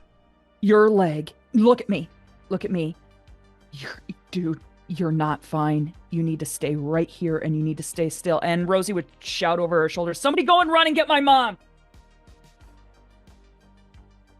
Nobody's moving. Did you hear me? Claire! Claire, as you look up, you can see where you had sort of parted the crowd, and Claire just looks down at you and just goes, and turns and walks away. And you just see Dallas seeing you there with Jimmy, and he goes, "Holy shit." Dallas's mind is blown that he somehow affected you again. And it's just sort of the camera pans away as we see you down there with Jimmy. And we do hear the sort of staccato clacking of heels on the tile floor. And the last thing we hear in this scene is Nurse Hatchet, "Get out of the way! Move!"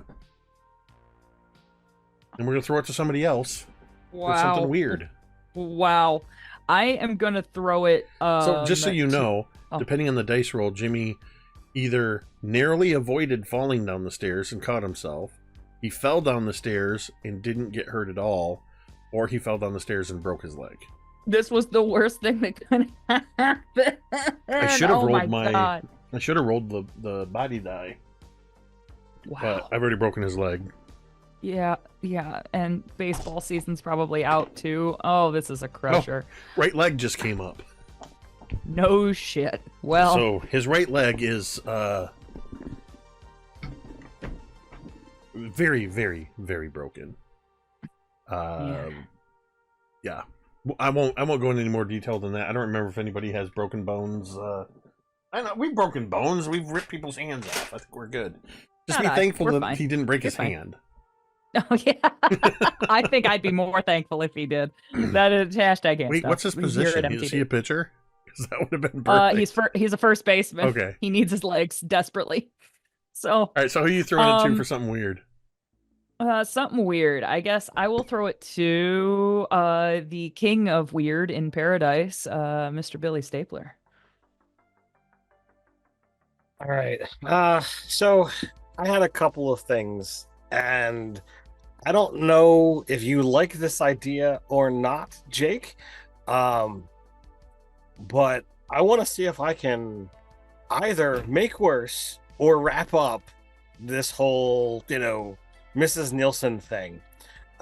So if you don't agree that this is weird enough, It depends then on what feel you mean free by to- wrap up. Are we talking the graduate scenario here or what? Oh, no.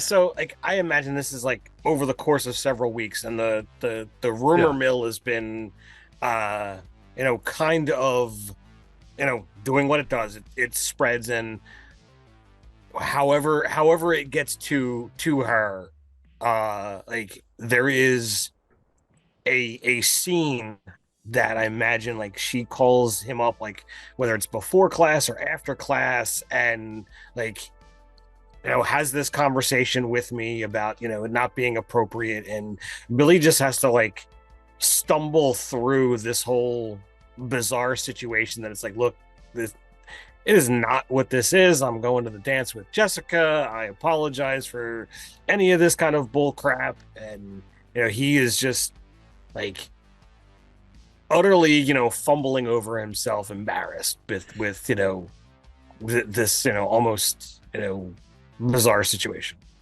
So I'm gonna do something in that we're gonna wrap this infatuation / manufactured infatuation, and then I'm gonna hijack a weird thing on the tail end of it. Ms. Nielsen is going to just tell you, is it Ms. or Miss? Mrs. I don't remember. What do I have on my character sheet? It is Mrs. Nielsen. Mrs. Nielsen. She basically tells you, if I had the Deutschmark for every student that professed their love of me, or that it was rumored that I was involved in, I wouldn't be teaching at Paradise Academy. Also, Mr. Nielsen would be very unhappy.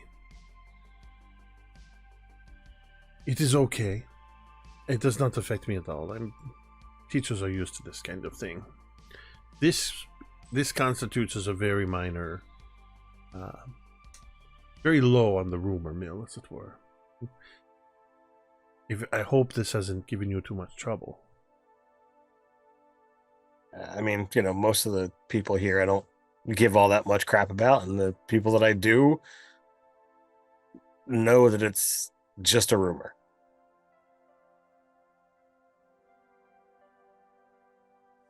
Well, then I don't think you have anything to worry about.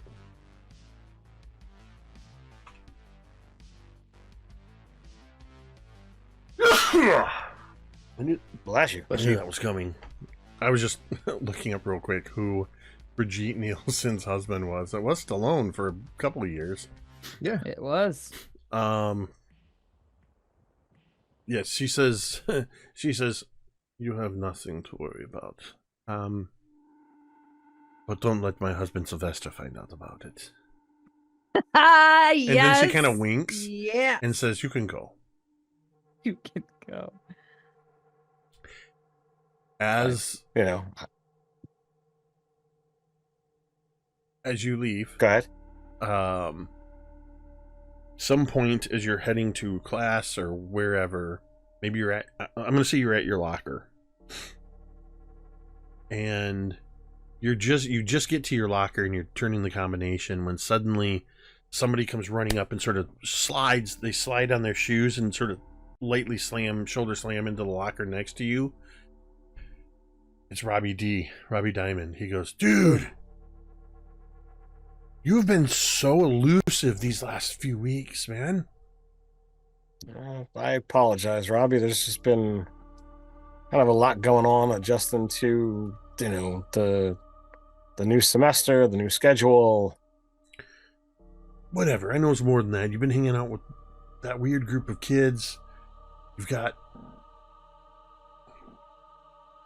the unbreakable girl with you. I don't know what's up with that kid you guys got. What is it? Oak or Elm or whatever? Teak. Whatever, Teak. Whatever it is you call him, but how is that kid just in 7th grade, man? He's way too smart for that. He can practically be a teacher. Anyway, that's beside the point. What's up? You're going to the dance tonight, right? Yeah. All right. And you were just talking to Miss Nielsen. I saw you coming out of her classroom. Mm-hmm. Don't worry, I don't believe any of that nonsense. Thank you. Well, if she were human, I might believe the nonsense. Oh, Jesus. Okay, Bobby. Look. All right. What do you mean if she were human? All I'm going to say is I've got reason to believe most of the faculty have been taken over and turned into some kind of like cyborgs or robots or something. I don't know who's behind it. All right. But I'm doing something about it. Who are you hearing this from? That's not important. You just need to know that I'm doing something about it. All right. Well, don't do anything crazy. You need to tell me who is spreading rumors like that. No. Listen. I got that really smart kid, the one they call the Gadget, to help me out. They wired up all the circuitry for me, but it was my idea. And he kind of slides his backpack off his shoulder, and he's already got part of it unzipped, and he opens it up and shows what looks to be a cluster of those, I think they're 6-volt, or I can't remember exactly, but the big square batteries that would go in flashlights. Oh, yeah. And there's a cluster of those, we'll say 4 of them, and they're duct taped to a piece that has some circuit boards, a countdown timer, an arming button. This thing looks like a bomb. And he goes, Jesus Christ. He goes, and you see a bunch of copper wiring on it, and he goes, "We built an EMP. It's an electromagnetic pulse." Yeah, I'm familiar Okay. with what they are. Listen. But a bunch of the teachers are going to be chaperoning the dance. I'm going to prove that they're robots. I'm going to set off an EMP during the dance, and it's going to disable them, and we're going to know which ones are robots.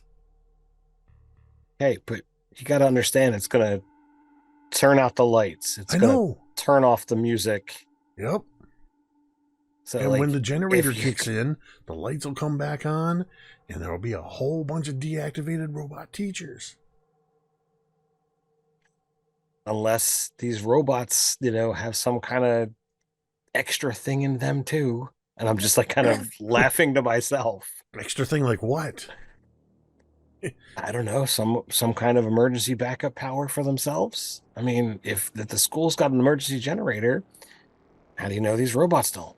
I hadn't thought about that. I need to go find the gadget real quick. I'm going to need a backup EMP. Just when the lights go out, you know who it is. He goes, hey, I'll see you at the dance tonight. And he quickly zips up the Oh my backpack and God. looks around, and he starts looking and heading toward wherever, presumably in search of the gadget. Okay, all right. Well, holy crap. Wow. It's been a while since we'd seen Jimmy or Robbie D. Mhm. Yeah, yeah. Well, like I told him, there's a lot going on. So All right, who are you gonna throw it to? I am gonna throw it to Coop. Coop, it's weird time. You want to know about something weird that happened to Coop in the last 3 weeks? Of course. Okay. So in Coop's room, he has that a couple of bookcases, and one of the bookcases has a couple of shelves that have an assortment of rocks on them. You with me? Mm-hmm. A couple of days ago, Coop was looking over his shelf, and he realized that one of the rocks had split in half Ooh. and was hollow on the inside, but is not an agate. Almost as if something hatched out of the rock.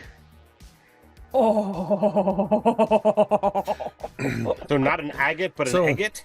I'm gonna do an agate. Jesus, Ted. I love how Ted's Ted on is. point today. That is Ted just is amazing batting with 1,000, critical brother. puns. Hey, Chad got it too. He just, he typed it. So Okay. Incredible. Yeah, you guys, excellent. There's no inspiration in this game, but in spirit, I'm inspired by you. I'm gonna do something fun with this. Chat, non-game player chat. What do you think hatched out of this rock/egg? You're asking the audience, but Yes. Baron's in there. I don't know what he's gonna say. Who's in there, Baron? Yeah. Oh, excellent. Excellent. You will get some strange now. It's Battle Terry. No, I wanna know. I wanna know, chat. Tell me what you think. No promises. I'll use your thing. But remember, we did this all the way back when you guys encountered Grimlock and Cobra Commander and Destro and all them. Some of that was supplied by the audience. Okay. I like Monty's. Anyway, Coop can be the Khaleesi. so does Coop view this as like something probably hatched? Of course that's how Coop's viewing it, because it's Coop.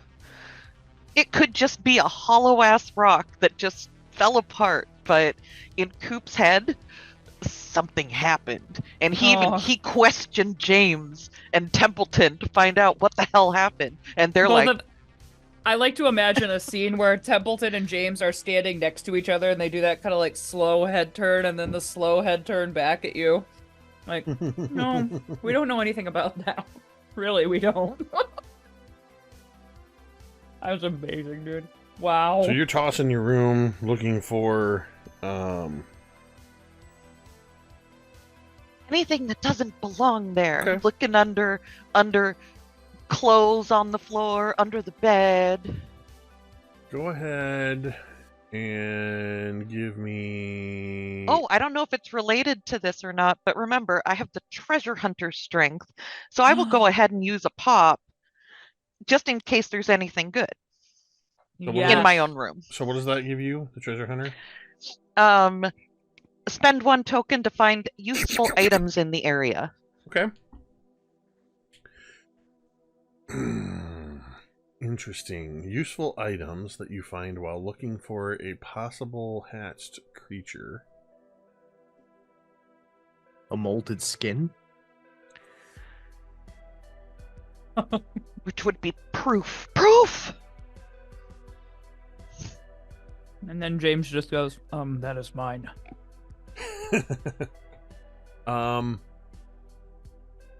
Okay, I can work with that. I think we're gonna go with Purple Swirl's last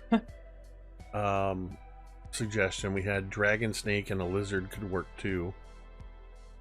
But whatever this lizard is was small enough to hatch out of this what you thought was a rock. And sometime within the last 3 weeks, as you're searching, you do find a discarded skin. And then you find... Is it all intact? Coop holds it up. It Lizard pajamas! It looks like it was partially eaten. Oh. So it's hard to tell at first what it might be. Then you find another one, and it's twice as big. And then you find a third one, and it's twice as big again. That's How big 4 are we times as getting big here? as the original. Exponentially bigger with a factor This of 2. thing is now, based on that, when it shed its last skin, this puts it at bigger than James, who is a miniature Godzilla or miniature Godzilla alligator. You can now see that it is a 4-legged lizard with a long tail. It has, as near as you can tell from the molted skin, it has a almost draconic look to it. Some kind of head frills or something. I would like you to roll me. Probably gonna be a D100, but this is for something different. God. Roll me a D100. This is how Wayne Knight dies in frickin' Jurassic Park. 50. Coop, stay alive. Coop's holding up the last set of lizard pajamas that he found, and he's looking at Roll James. me- He's all, "How did you not see this?" Roll again. Roll again. Oh my God. 40.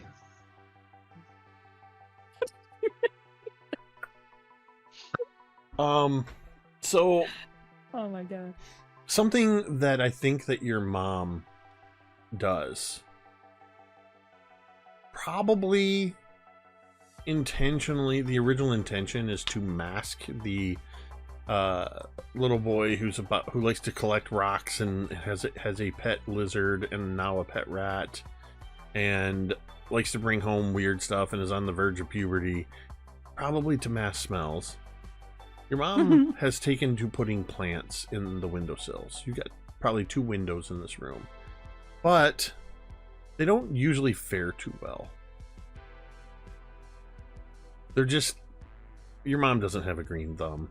She means Nor does well. Coop. Nor does Coop. You They don't just really know sit what there. to do. So you've got a couple of, and we're just going to straight up go for the ET reference. That one of them is a terracotta pot with some geraniums in it that are just sad and wilted looking geraniums. As you're holding this, or are you holding it, I guess, would you pick up these skins? You're sort of holding up the last large discarded skin, and as you're looking around, you notice the pot of geraniums as the geraniums just go, and they rise to their full. They're no longer wilted. They rise up. They're looking tall and brilliant. Next to them is another plant that the brown wilted leaves, some of them fall away. And just like watching a time-lapse video, each of these plants, and they seem to be moving from left to right, from where the closet is towards where your bed is. First one, then the next, then the next. One of them is, because this is classic 80s, I'm sure they're still around now, but I remember my grandma having one of these, a spider plant, I think they're called. It's one of those, they kind of hang down and like to grow. This thing just suddenly just starts Oh at least my twice God. its size as it grows down. And you see, I imagine the camera is just sort of panning around, and then it comes back around to where we see both James and Templeton both going. And then you too. see as James, who is sitting up on hind legs, reaches over and taps Templeton and goes and points at the ceiling. Oh God. Do you look at the ceiling? Yeah. Slowly look up. There is a 3-foot-long lizard clinging to your ceiling. And this lizard it looks kind of like a Komodo dragon, but not. It's definitely not a Komodo dragon. It is a brilliant green. And you realize that's in part because what looks like scales, or rather one way or the other, it has, for scales, a series of small, brilliant green overlapping leaves. And above its eyes, where it looks like there would be horns, they look like pieces of wood that have started almost like antlers, but made of wood that have grown out. Oh my god. I'm pretty sure Mom's gonna notice him. And that's when as you say that, you just hear this sort of, I can't do it. I was trying to do the predator click. Oh, tough. You just hear that was sort of, created in a sound studio. my brother-in-law can do a predator click. That's impressive. I cannot. Coop, who you want to throw it to? Oh my god. Gotta get to more. Well, did we already do Laz's weird? Oh, Jeremy had a done- weird one in the chamber. Who's done weird? Billy. Billy only? Okay. Me. And Coop. And Coop. Laz now. Well, other way. Laz next. Laz. Okay. I'm trying to do the So- predator sound still, and I can't do it. It goes. That's I don't know if it'll come through. I can't do it right now. close. Yeah. Nope. Oh, my brother-in-law Nope. can totally do it. My throat's too dry. Okay. Weird thing. So I think that there is a night where Laz is bombing the hill outside of Stonehill, and it's in the middle of the night, 12:30, 1 o'clock in the morning, and he gets to the bottom of the hill, and I think that there's a kid with a skateboard that's kind of sitting off to the side. Maybe there's like a large rock or something like that off to the side, and he's sitting there with a skateboard of his own, smoking a cigarette. And Laz has never seen this kid before, but he congratulates Laz, on having a good run of the hill, and he sits and talks with this kid for probably half an hour, 45 minutes about just whatever. And the next day at school, he just happens to go to that bulletin board that's at the beach. And he sees that kid's picture as one of the ones that disappeared from the 50s. Oh. Was it Chuckles? Man. Oh, hell yeah. Oh, this is like that thing in Dragon Age where you meet your past self from the other game. That's pretty great. Oh, dude. I dig it. I wasn't quite sure where you were going with it, and then That's very weird, all right. I like that. I'm going to add one more slightly weird thing. That's your weird thing, but this is, as we're nearing, we still got a little ways to go yet. We got a couple more people to go. But we're getting closer to the end, and this needs to happen. Probably,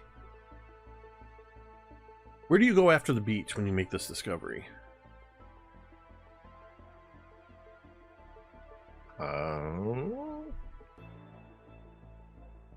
I'll School. say that he was down there before school, so he goes to school.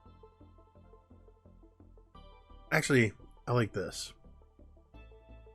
You're down there, and it makes sense because when you get to the bottom of Stone Hill, you're right there by the beach. And then you kind of have to turn and go into town. So making a slight detour to go to the beach. It's September. It's getting near the end of September. The days are still somewhat warm, but there tends to be cooler mornings. This is a morning where, looking west over the lake, you can see that where the rising sun in the east is making the west look that much darker as there's rain clouds. And as you turn away from the bulletin board where you see this,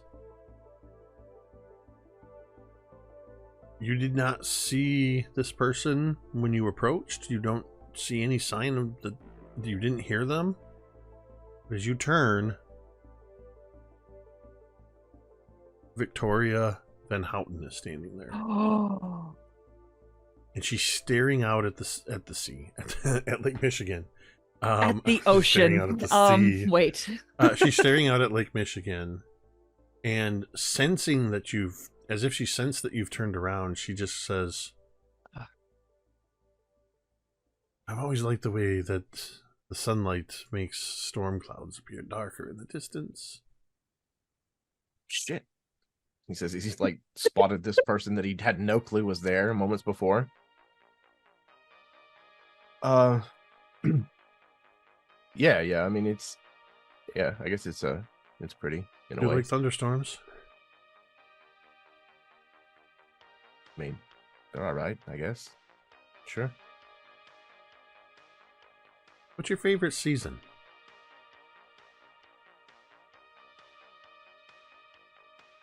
Oh, Come on, everybody's got a favorite season. Even if you don't think about it that much, there's a certain time of year that makes you feel better. You're happier. you know, I guess the autumn's nice. You know, like the weather starts cooling off again, and you know, Halloween's cool. I love Halloween. I like Yeah. when the skies turn gray, the leaves fall off the trees. The trees are reaching towards the sky like skeletal black fingers, adding to the whole Halloween spookiness. And then before long, November comes along and snow starts to fall. Then it's no longer my favorite, but I like fall too. Are you heading to school now? Yeah. Gotta get to class. Do you mind if I walk with you? No, it's fine.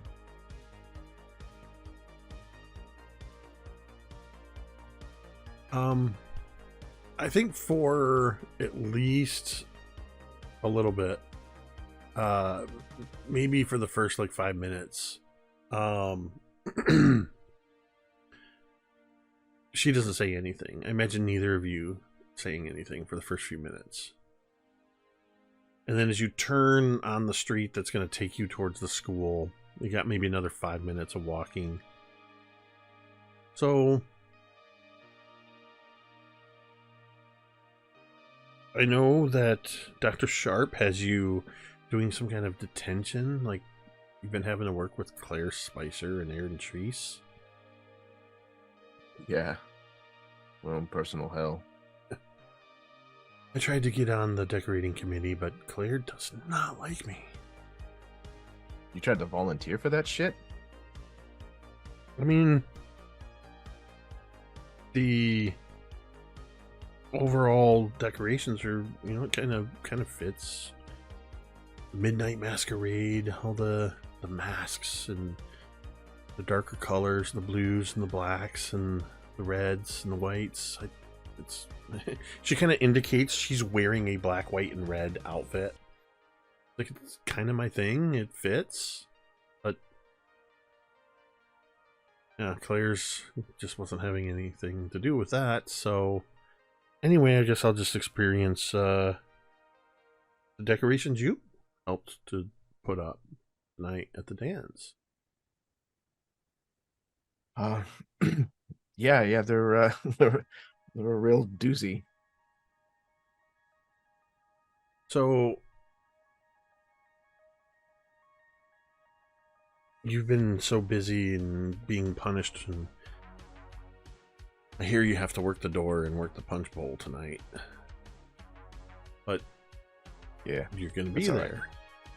and I'm going to be there, and I just wondered if maybe you'd be at all interested in, I don't know, going together? Aren't you like into Billy? Billy is going out with Jessica Smith to dance, and if Claire doesn't like me, I'm pretty sure Jessica hates me. Well, I mean, Billy and Jessica are kind of a thing. I tried, and I'm not going to pursue somebody that doesn't have any interest in me. And they make it that clear.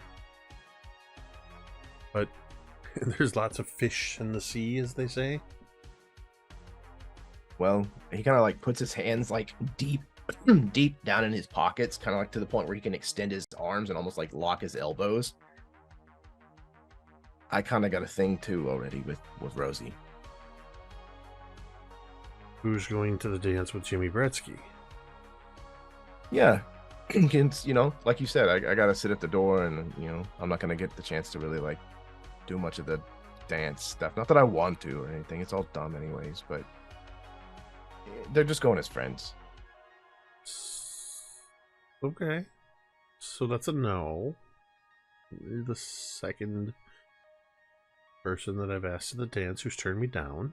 I'm not used to that. I mean, I'm sure you've got like, you know, plenty of options. You know, a lot of people I think that, and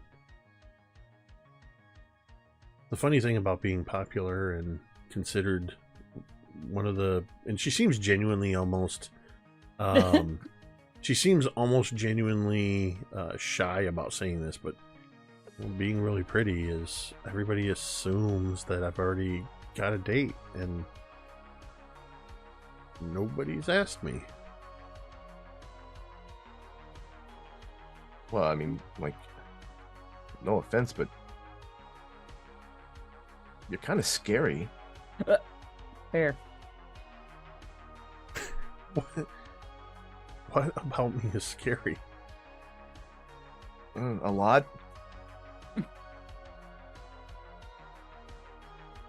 You kind of, I don't know, you just kind of like, she kind of leans into you. She goes, "Is it because I'm a vampire?" I mean, I wasn't gonna bring it up necessarily, but yeah, that's probably like the top of the list reason. You're friends with Billy, so I figured you probably knew already. His family knows, and He might have mentioned it. we generally try to keep that pretty carefully guarded. And given that in the 3 weeks we've been here, nobody's really called us out on it, it seems to be working in our favor. So thank you, I guess. But because beyond that, how does that make me scary to you? Because I have a neck. You do? Yeah. And Haha. right now, how would you gauge your nervousness level? This is me asking you, not her. She that'd be just really asked. creepy. That'd be really creepy. How She's very scared are forward. That you right certainly now? puts me at ease. Guess what? I'm a vampire. How do you feel about that? Rate it on a scale How of 0 freaked to are 10. you? Well, I mean, realistically, vampires are predators.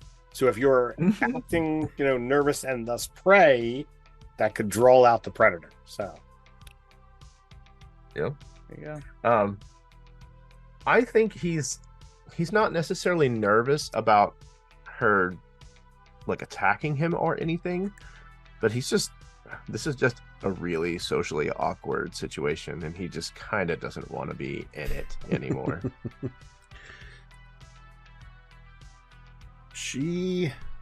Okay, so she seems to be listening for a moment. You're surprisingly calm, given the situation. I can hear your heartbeat. Oh. Oh. Well. And Okay. with each beat of your heart, I can hear the blood flowing through your veins. Which, if I'm being honest, is probably delicious. But, and she kind of stands back, she goes, I haven't done anything to you. To you. Look, I already smoked a joint this morning, and this is kind of making that anxiety a little worse. You're kind of coming across more scary now. I'm sorry. Just trying to lighten the mood a little bit. Maybe a different tactic. How about Maybe. this? Save a dance. Just one dance.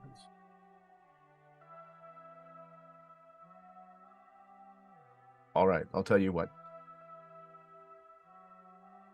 You keep all your little groupies from Googling and laughing at me and my friends for the entire night, and I'll give you one dance. Okay. Fun. And you walk for a little bit further, and she just, after a moment, she just kind of bumps her shoulder into yours and goes, you know, as a vampire, I could have just compelled you to go to the dance with me. Well, that certainly would have smoothed things over. But I don't always want to do things the vampire way. Listen, I gotta take care of something before school, but can you do me one last favor? Because Maybe. Billy gets really uncomfortable around me and my brother. Yeah? We're supposed to, after the dance, we're supposed to go to this party that his family's throwing at the Stapler house. Sort of a welcome to our family. The Van Houtens are in town. Can you... She leans in, she kind of looks around suddenly, very like aware of the surroundings. And you're like on the edge of the school grounds, maybe 100 yards from the front where you go in, and she goes, can you tell Billy sometime before the dance to please come find me or Victor? We need his help. I mean, I'll ask him. I think he might be willing to talk if you tell him we want his help killing our parents.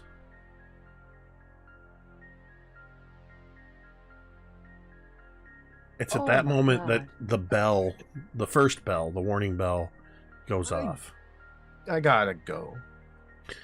You turn and look at the school, and when you turn back, she's gone. Oh my god. Oh my god.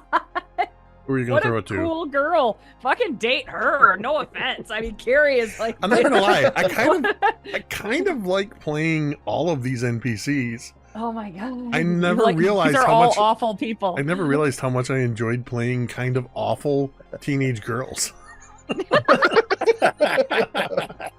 Legit. Absolutely.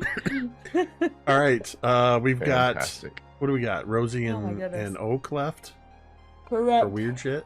Are you guys okay to go another 15, 20 minutes? Yes, sir. Pardon me? Okay. Oh, yeah. That's I'll toss it about to how Rosie. late we started, so I just want to make sure you guys are good. Awesome. All right, Rosie or Oak, who are you throwing it to? He said Rosie. Okay.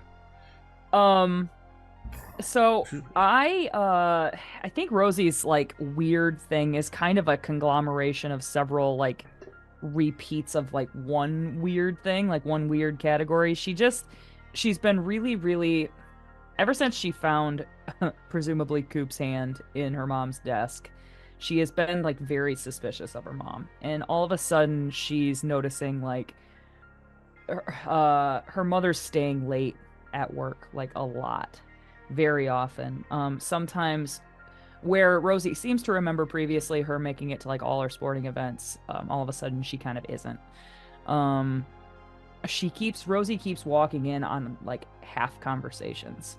It seems like kind of like the way you described earlier, where it's like, oh, like as soon as Rosie walks in, with between her mom and her dad, and her mom and Vice Principal Sharp, and her mom and like a teacher of hers, and it seems like it's happening a lot. And Rosie's trying really hard to just kind of convince herself it's all in her head, but it just kind of keeps slapping her in the face that it maybe isn't.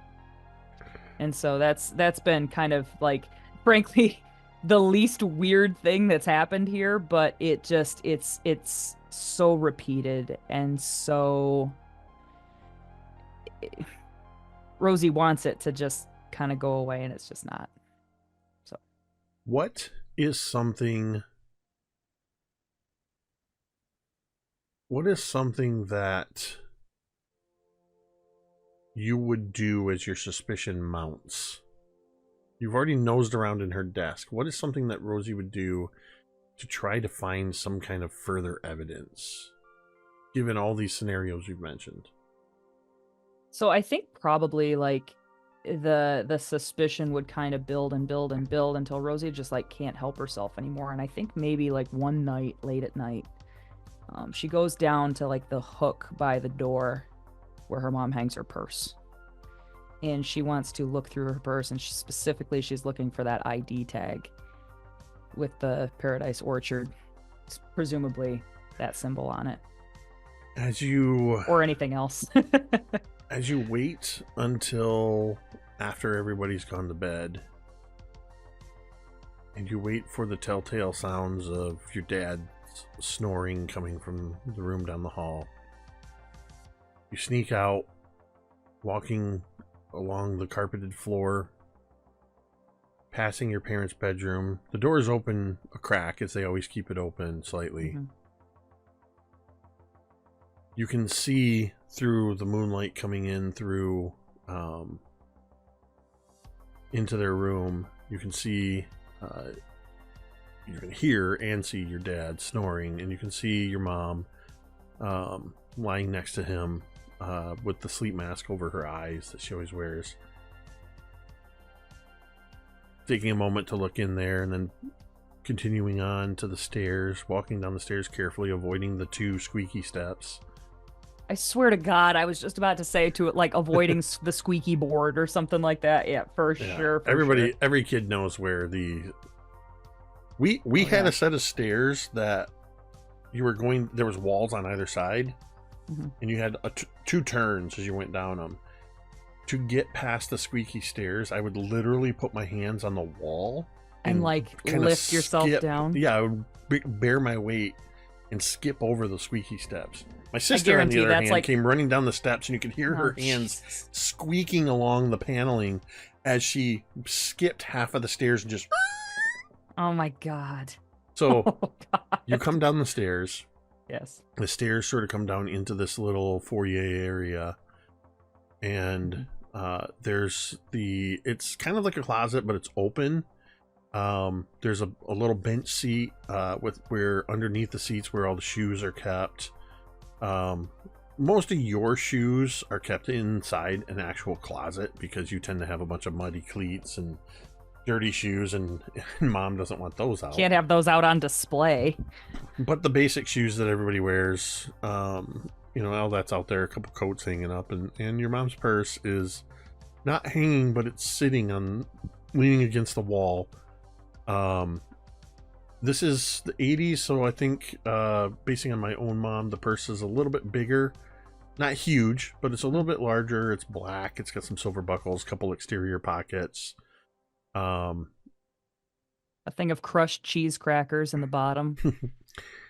Looking through, you find, you find one of those those bright orange peanut butter and cheese crackers in the package. Austin. But it's completely smashed up. You find about $4.25. Rosie pockets that. You find those about are really good. You find about $4.25 in loose change. You see a lipstick, a compact. Give me a D100 roll, please. I'm gonna reroll that one because I'm jacked. 65. Oh no! I rolled 65. I re-rolled the 10s because it was jacked, and when I re-rolled, it landed. The 10 was on a 9, but it bounced it and knocked it to a 65. That's really which weird. means you 100% find. You know how some purses have the. When I was a kid, I thought it was just a secret pocket, but there's a specific reason tampon that pocket. women have an inside Tampon discreet bag! pocket. It's the tampon and pad pocket. Tampon pad pocket. Yep. Yes. And Rosie, you're old enough that you also would know what that pocket's for. It's not zip. I think Rosie has shoved a tampon in Oak's nose at some point in this campaign. So she gets it. It is her time. I think there's probably for a moment there's a part of you that like there's no reason to look in that pocket. I know what's there. But the pocket's not fully zipped, and you can see the rounded plastic laminated corner of like an ID badge sticking out of that, which prompts you to open that pocket. Oh yeah. And tucked behind a couple of pads and tampons on a lanyard is a plastic laminated badge. And pulling it out, you see the Paradise Orchards Processing Facility logo. Oh. You see a picture of your mother with the name Director Ashley Raven, The Nexus Project. And on the back, or at the bottom of it rather, is a barcode.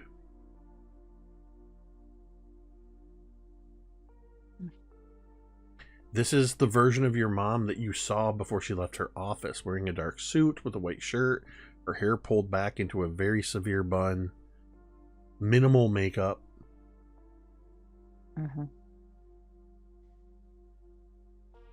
Man. Rosie, like, kind of looks through the rest of this purse, but, like, kind of half-asses it. Like, this is, like, so damning and so pointed. She's looking for any other thing that could be interesting, but is not trying that hard. She's kind of, it's like when you're thinking about something and you realize you haven't even heard the last like 3 minutes of what was on TV. It's kind of like that. She's looking absent-mindedly through the rest of this purse. You do find one other thing. This is because of your dead-on roll. My amazing roll. Great. You find an unmarked 3.5-inch 1.44 megabyte disc. Okay. Does it say anything on it? It's unmarked. It's black, and the little slide thing that protects where the disc is inside is silver. Otherwise, there's not even a label on it. That I take. I take that and I put it. Rosie has pajama bottoms on. Make a grit and check. She just puts it in her pocket. Oh. Okay, here I go. This is gonna be good. I can tell. Yeah, it's a 12. Okay. You hear a car pulling in the driveway. You see the play of headlights coming through those side windows on either side of the door. Shit. The car pulls into the driveway, and you hear the engine idles for a second, then you hear the engine shut off. You hear a door open and close. Is it a familiar car door? Well, here's the thing. Your brother, Cal, doesn't live here. Yeah, right. Mom and Dad are asleep in their beds upstairs. Yeah. It's 12:30 at night. Yeah. You're looking out the window? I'm peeking. I imagine Rosie's been kind of crouched or sitting as she's going through this purse, and there's a window like right by the door, and she like peeks up over. You see Director Ashley Raven walking towards the front of the house. Oh my god. And as she's walking forward, she reaches into a purse identical to the one you just rifled through. She pulls a lanyard off of her neck and tucks it down inside the purse, and then pulls a set of keys out as she's heading. She's now feet away from you. She's heading to the door. Oh my god! Oh my god! Oh my god! Ah, God! Shit! I hide. I. Okay. So I know what I want to do. You know how the door, when it like opens up, it like maybe like, I imagine there's like a space between it and the wall. Mm-hmm. I guess Rosie's first instinct is just to stand straight in that corner and like wait for the door to like cover her up, kind of. Oh shit. I'm gonna need you to make. I saw, quote, my mom in bed with my dad, right? Yes, you Not did. like that, but okay, great. Not like So, that. okay. Okay. Uh-oh. I need you to make a. We're gonna call this a flight check. Like, okay. Well. Okay. I have rolled my die, and I will tell you only this. I rolled grit, and I rolled a d20.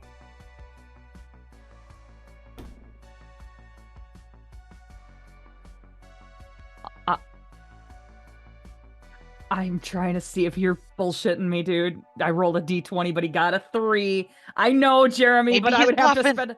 Maybe he's bluffing. You motherfucker. You motherfucker. You. I'm gonna get a. Let's see. I'm gonna spend two pops to make it a 5. I'm not spending any more than that. I'm not going to make you waste your pops because that is not so even far close. away from what I rolled that it has nothing. I'm fucked. That only put you over halfway to what I rolled, which was a 13. Okay, so my real original roll, if you couldn't do the little slight algebra, was a 3. So you rolled a 3, I rolled a 13. The failure is profound. There will be consequences for this failure, likely in keeping with what would be expected, but that doesn't mean those consequences won't be very bad. These consequences may strongly influence the course of the current play session.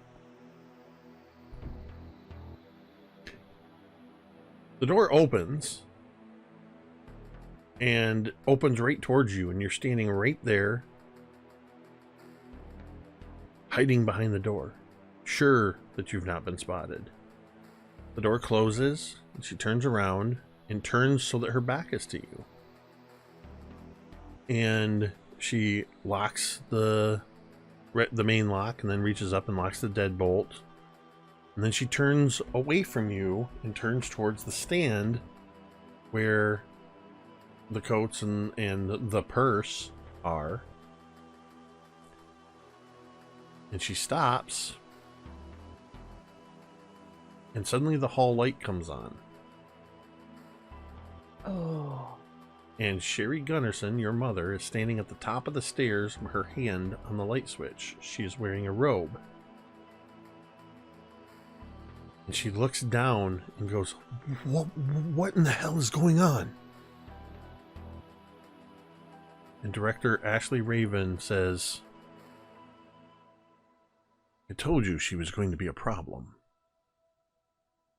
And turns and glances at you. Oh, We're going to go over to Chad.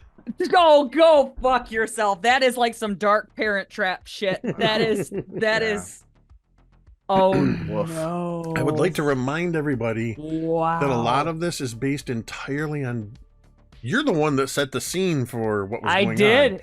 It's and perfect. some of it's set on dice roll, so this is not premeditated stuff. This is my favorite part of the game is using what world building we have and building off of each other. And I want to know where this is going just as much as you do. Masterful. Chad, take us out. What's your weird shit?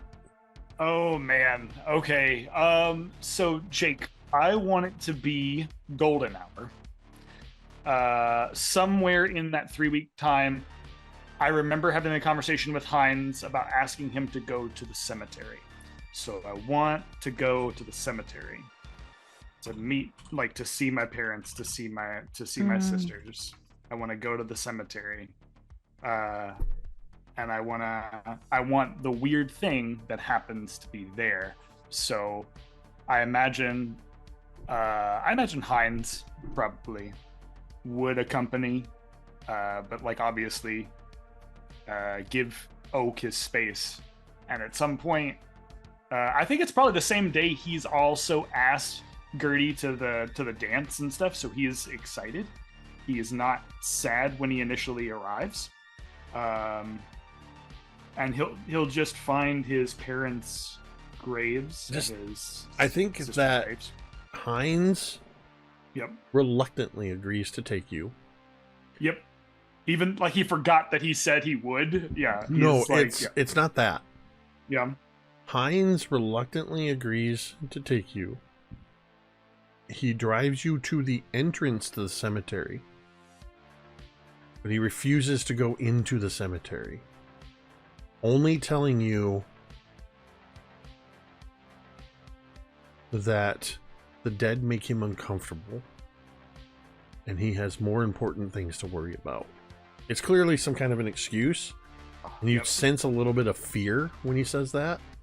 Yeah. But anytime you can remember in these sort of new memories that you have, anytime you've asked to go to the cemetery, this has been his reaction. Yeah. Okay. Because they're his parents too. Yep. So he'll go out into the cemetery and find his parents' graves, find his family's graves, really, and then he'll just sort of Tell us, mostly as a reminder for the audience and the rest of us, what do the gravestones say? Because we are looking at your mother, your father, and your two sisters. Yep. So one of them says Oscar Kubrick, beloved father, brilliant voice, now gone from the world forever. The mother is, if I remember correctly, it's Lorraine Kubrick. Lorraine Kubrick.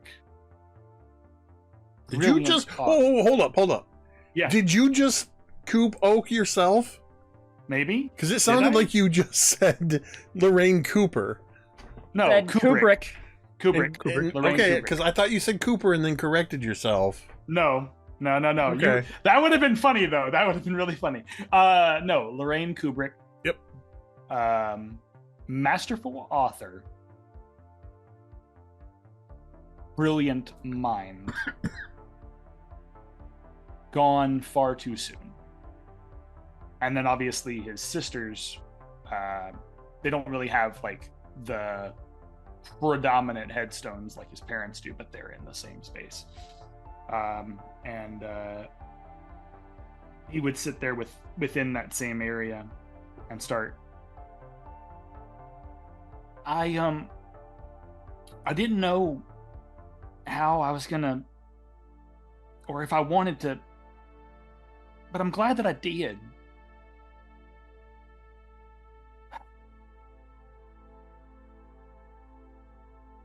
This is hard, y'all. This is real hard for me. You're not here. You're not here in this world, and I don't get to share in the cool stuff that's happening here. But I guess I could share it with you now. In this version, Laz and Rosie are a thing, and I don't know how I feel about that. I really don't, but I'm gonna support it because I know that's what you would want me to do. And yeah, I started up a D&D club, Dad. I think you'd be real proud of me for that. I think you'd be real proud. And Mom, I'm doing real good in school. Like all my teachers like me. there's a weird thing too about one of my teachers. Well, one of the teachers in the school is probably also me, which you don't need to understand, but do understand that makes my whole life real confusing, and I wish I had y'all here to explain that to me and figure this out with me. I don't. And I love you and miss you every day, and it's so confusing because I feel like literally a couple months ago I had you, but I can't go back to that. I don't know how. I wish you could tell me.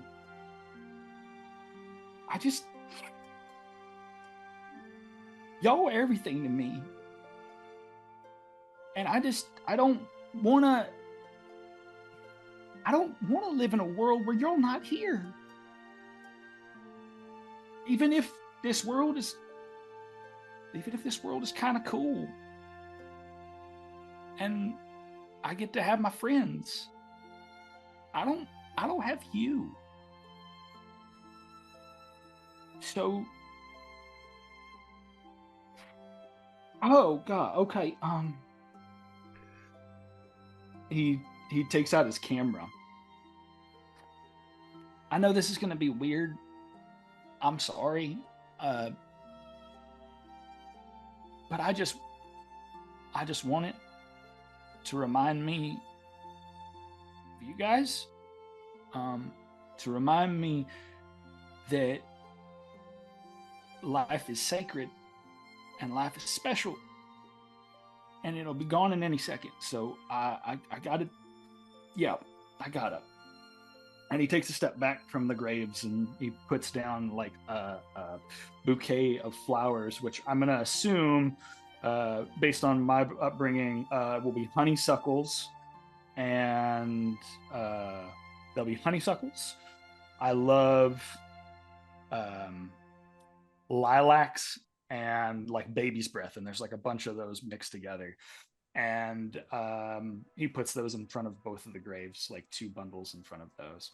And then he'll take a step back and he'll grab his camera and he'll begin to take a picture of the gravestones all lined up. Family picture. Y'all, I love you very much. And I'm gonna do everything in my power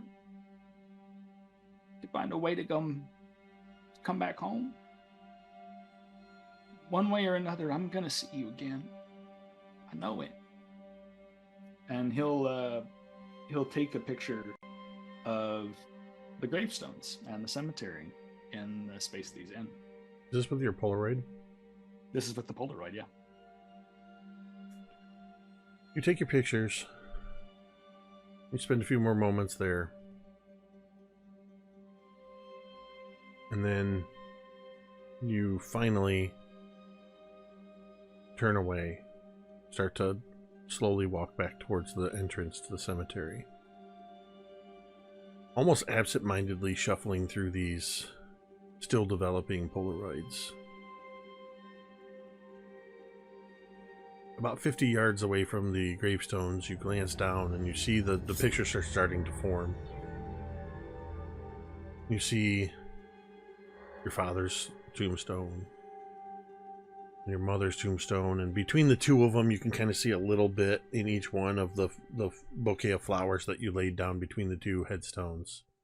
And then next to them are the smaller headstones of Cassian and Audrey. Oh, like are you talking about for Your sisters? My sisters are Bree and Holly. Oh wait, sorry, I grabbed the wrong names. Yeah. Yep, grabbed Cassian and Audrey are right. grandparents. Yes, yeah. I grabbed from the wrong thing. Yes, sorry, the sisters are who? It would say Shabri Kubrick and Holly Kubrick. Which of the 2 of your sisters did you not get along with? Even if you got along with them both decent, which one was the one you didn't get along with as well? I think only because she's younger and we didn't have enough time. It would be Holly. How old was she? Holly would have been 3 years younger than Oak, so she would have been 9. And then So she's 9. she would be 9, and So then Shabri would have been 14 at the time of the accident. you glance down at the pictures of Shabri and Holly. And it's when you get to the picture of Holly that you see, just like in the first iteration, when Jessica took a picture at the church when you were looking at the open tombstone and saw that there were several shadowy figures standing around. This is not a shadow figure. You see what looks like a double exposure. You see Holly Kubrick standing next to her grave.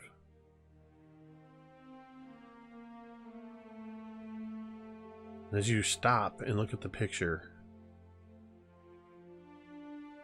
you hear behind you. So you're just going to talk to Mom and Dad and then just walk away and not say anything to us? Oh.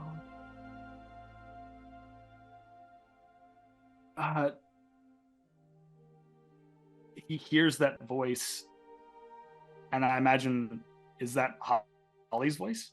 It is. Or is that Bree? It's Holly. Oh my gosh.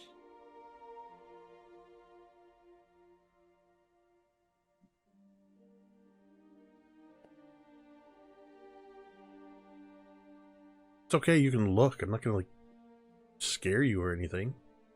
Oh God. I'm so sorry. I didn't want to not talk to you. Hi. As soon as you turn around, you see this ghostly, spectral, translucent image of Holly Kubrick. And as soon as you turn around, she goes, "Boo!"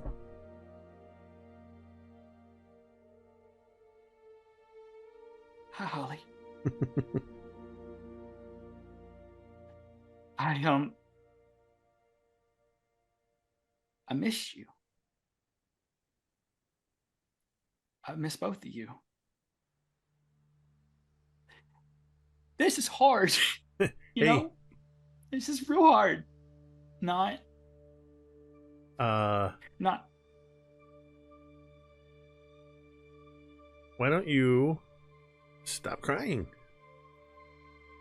I would love to. 'Cause I would love to. you've done a lot of that, and you don't need to do that anymore.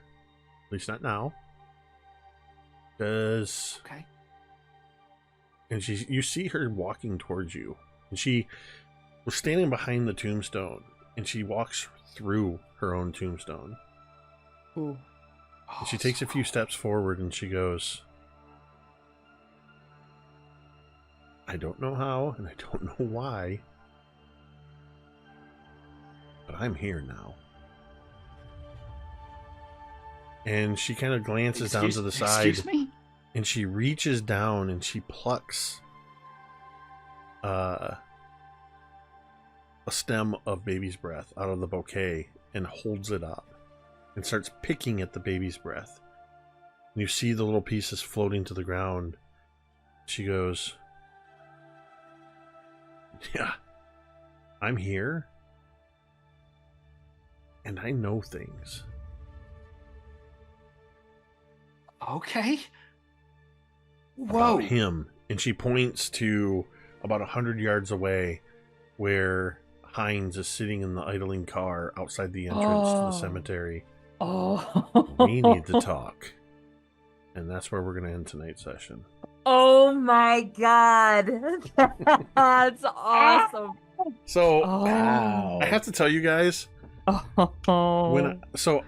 for the audience sake, I told the players earlier today, not more than an hour or two before the session, I said, look, for tonight, just a heads up, I'm going to ask you for the intervening 3 weeks, what's one good thing, one bad thing, and one weird thing that happened. And legitimately, my dumb brain thought, oh, this will be like the first hour.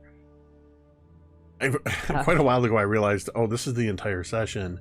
Do you know us? And I also realized, as these things were playing out, there's some really good opportunities for some new stuff to be revealed. And like I said, there were a couple things. Chad, you blew my mind with the I'm gonna ask Gertie Gizmondi to the dance, because I was gonna have that be one of the scenes. That's amazing.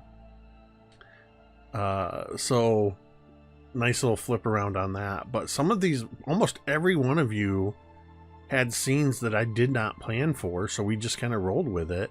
And I did have a couple things that I wanted Vicky to ask Laz to the dance, and I wanted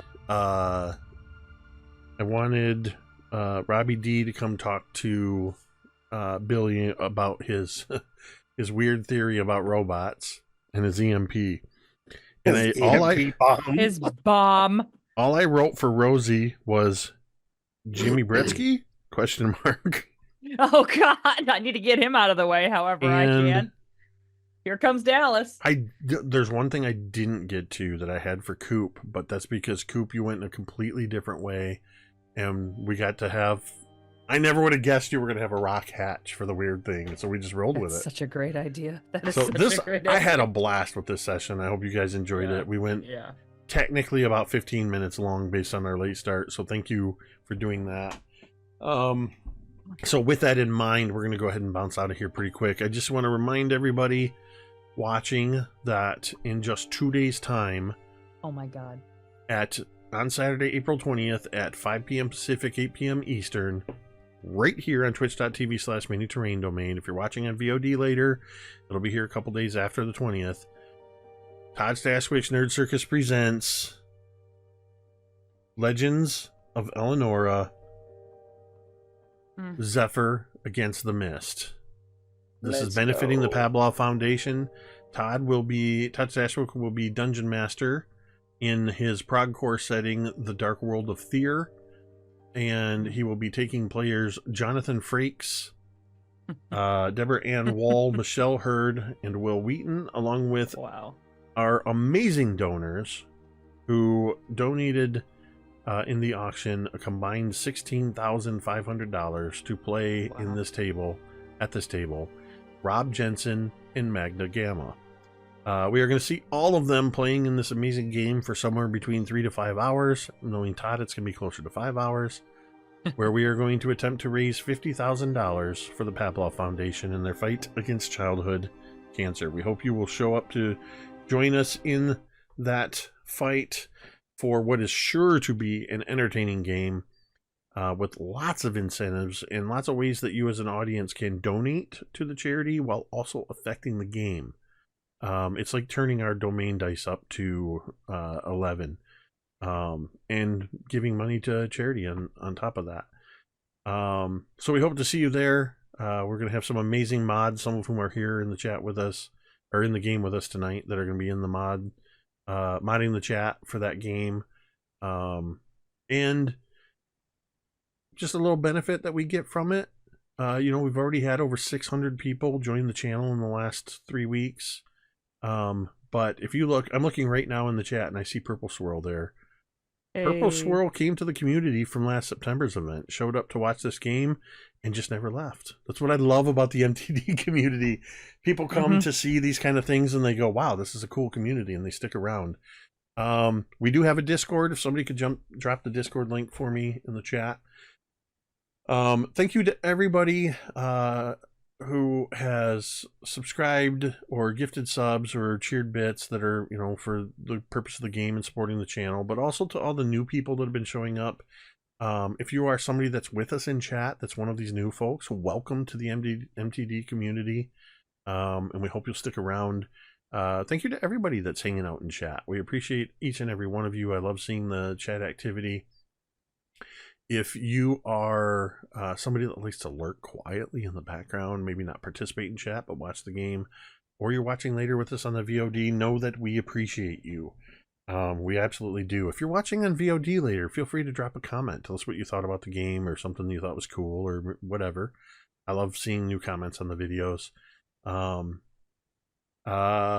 And of course, I have to say just the hugest thank you to all these amazing players. This is a session really showcases everybody's role playing and improv chops to just go in with very little planned ahead and just make new world building in an awesome session. I love each and every one of these players. They're some of my dearest friends.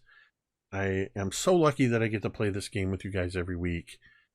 So with that, thank you to Chad, Tamiko, Carrie, Ted, Jeremy, and though they weren't with us tonight, they were with us in spirit, M, without whom this would just be me talking to myself for a couple hours. With that, we're going to go ahead and end this stream the same way we end every stream. Say it with me if you want. Lizard pajamas!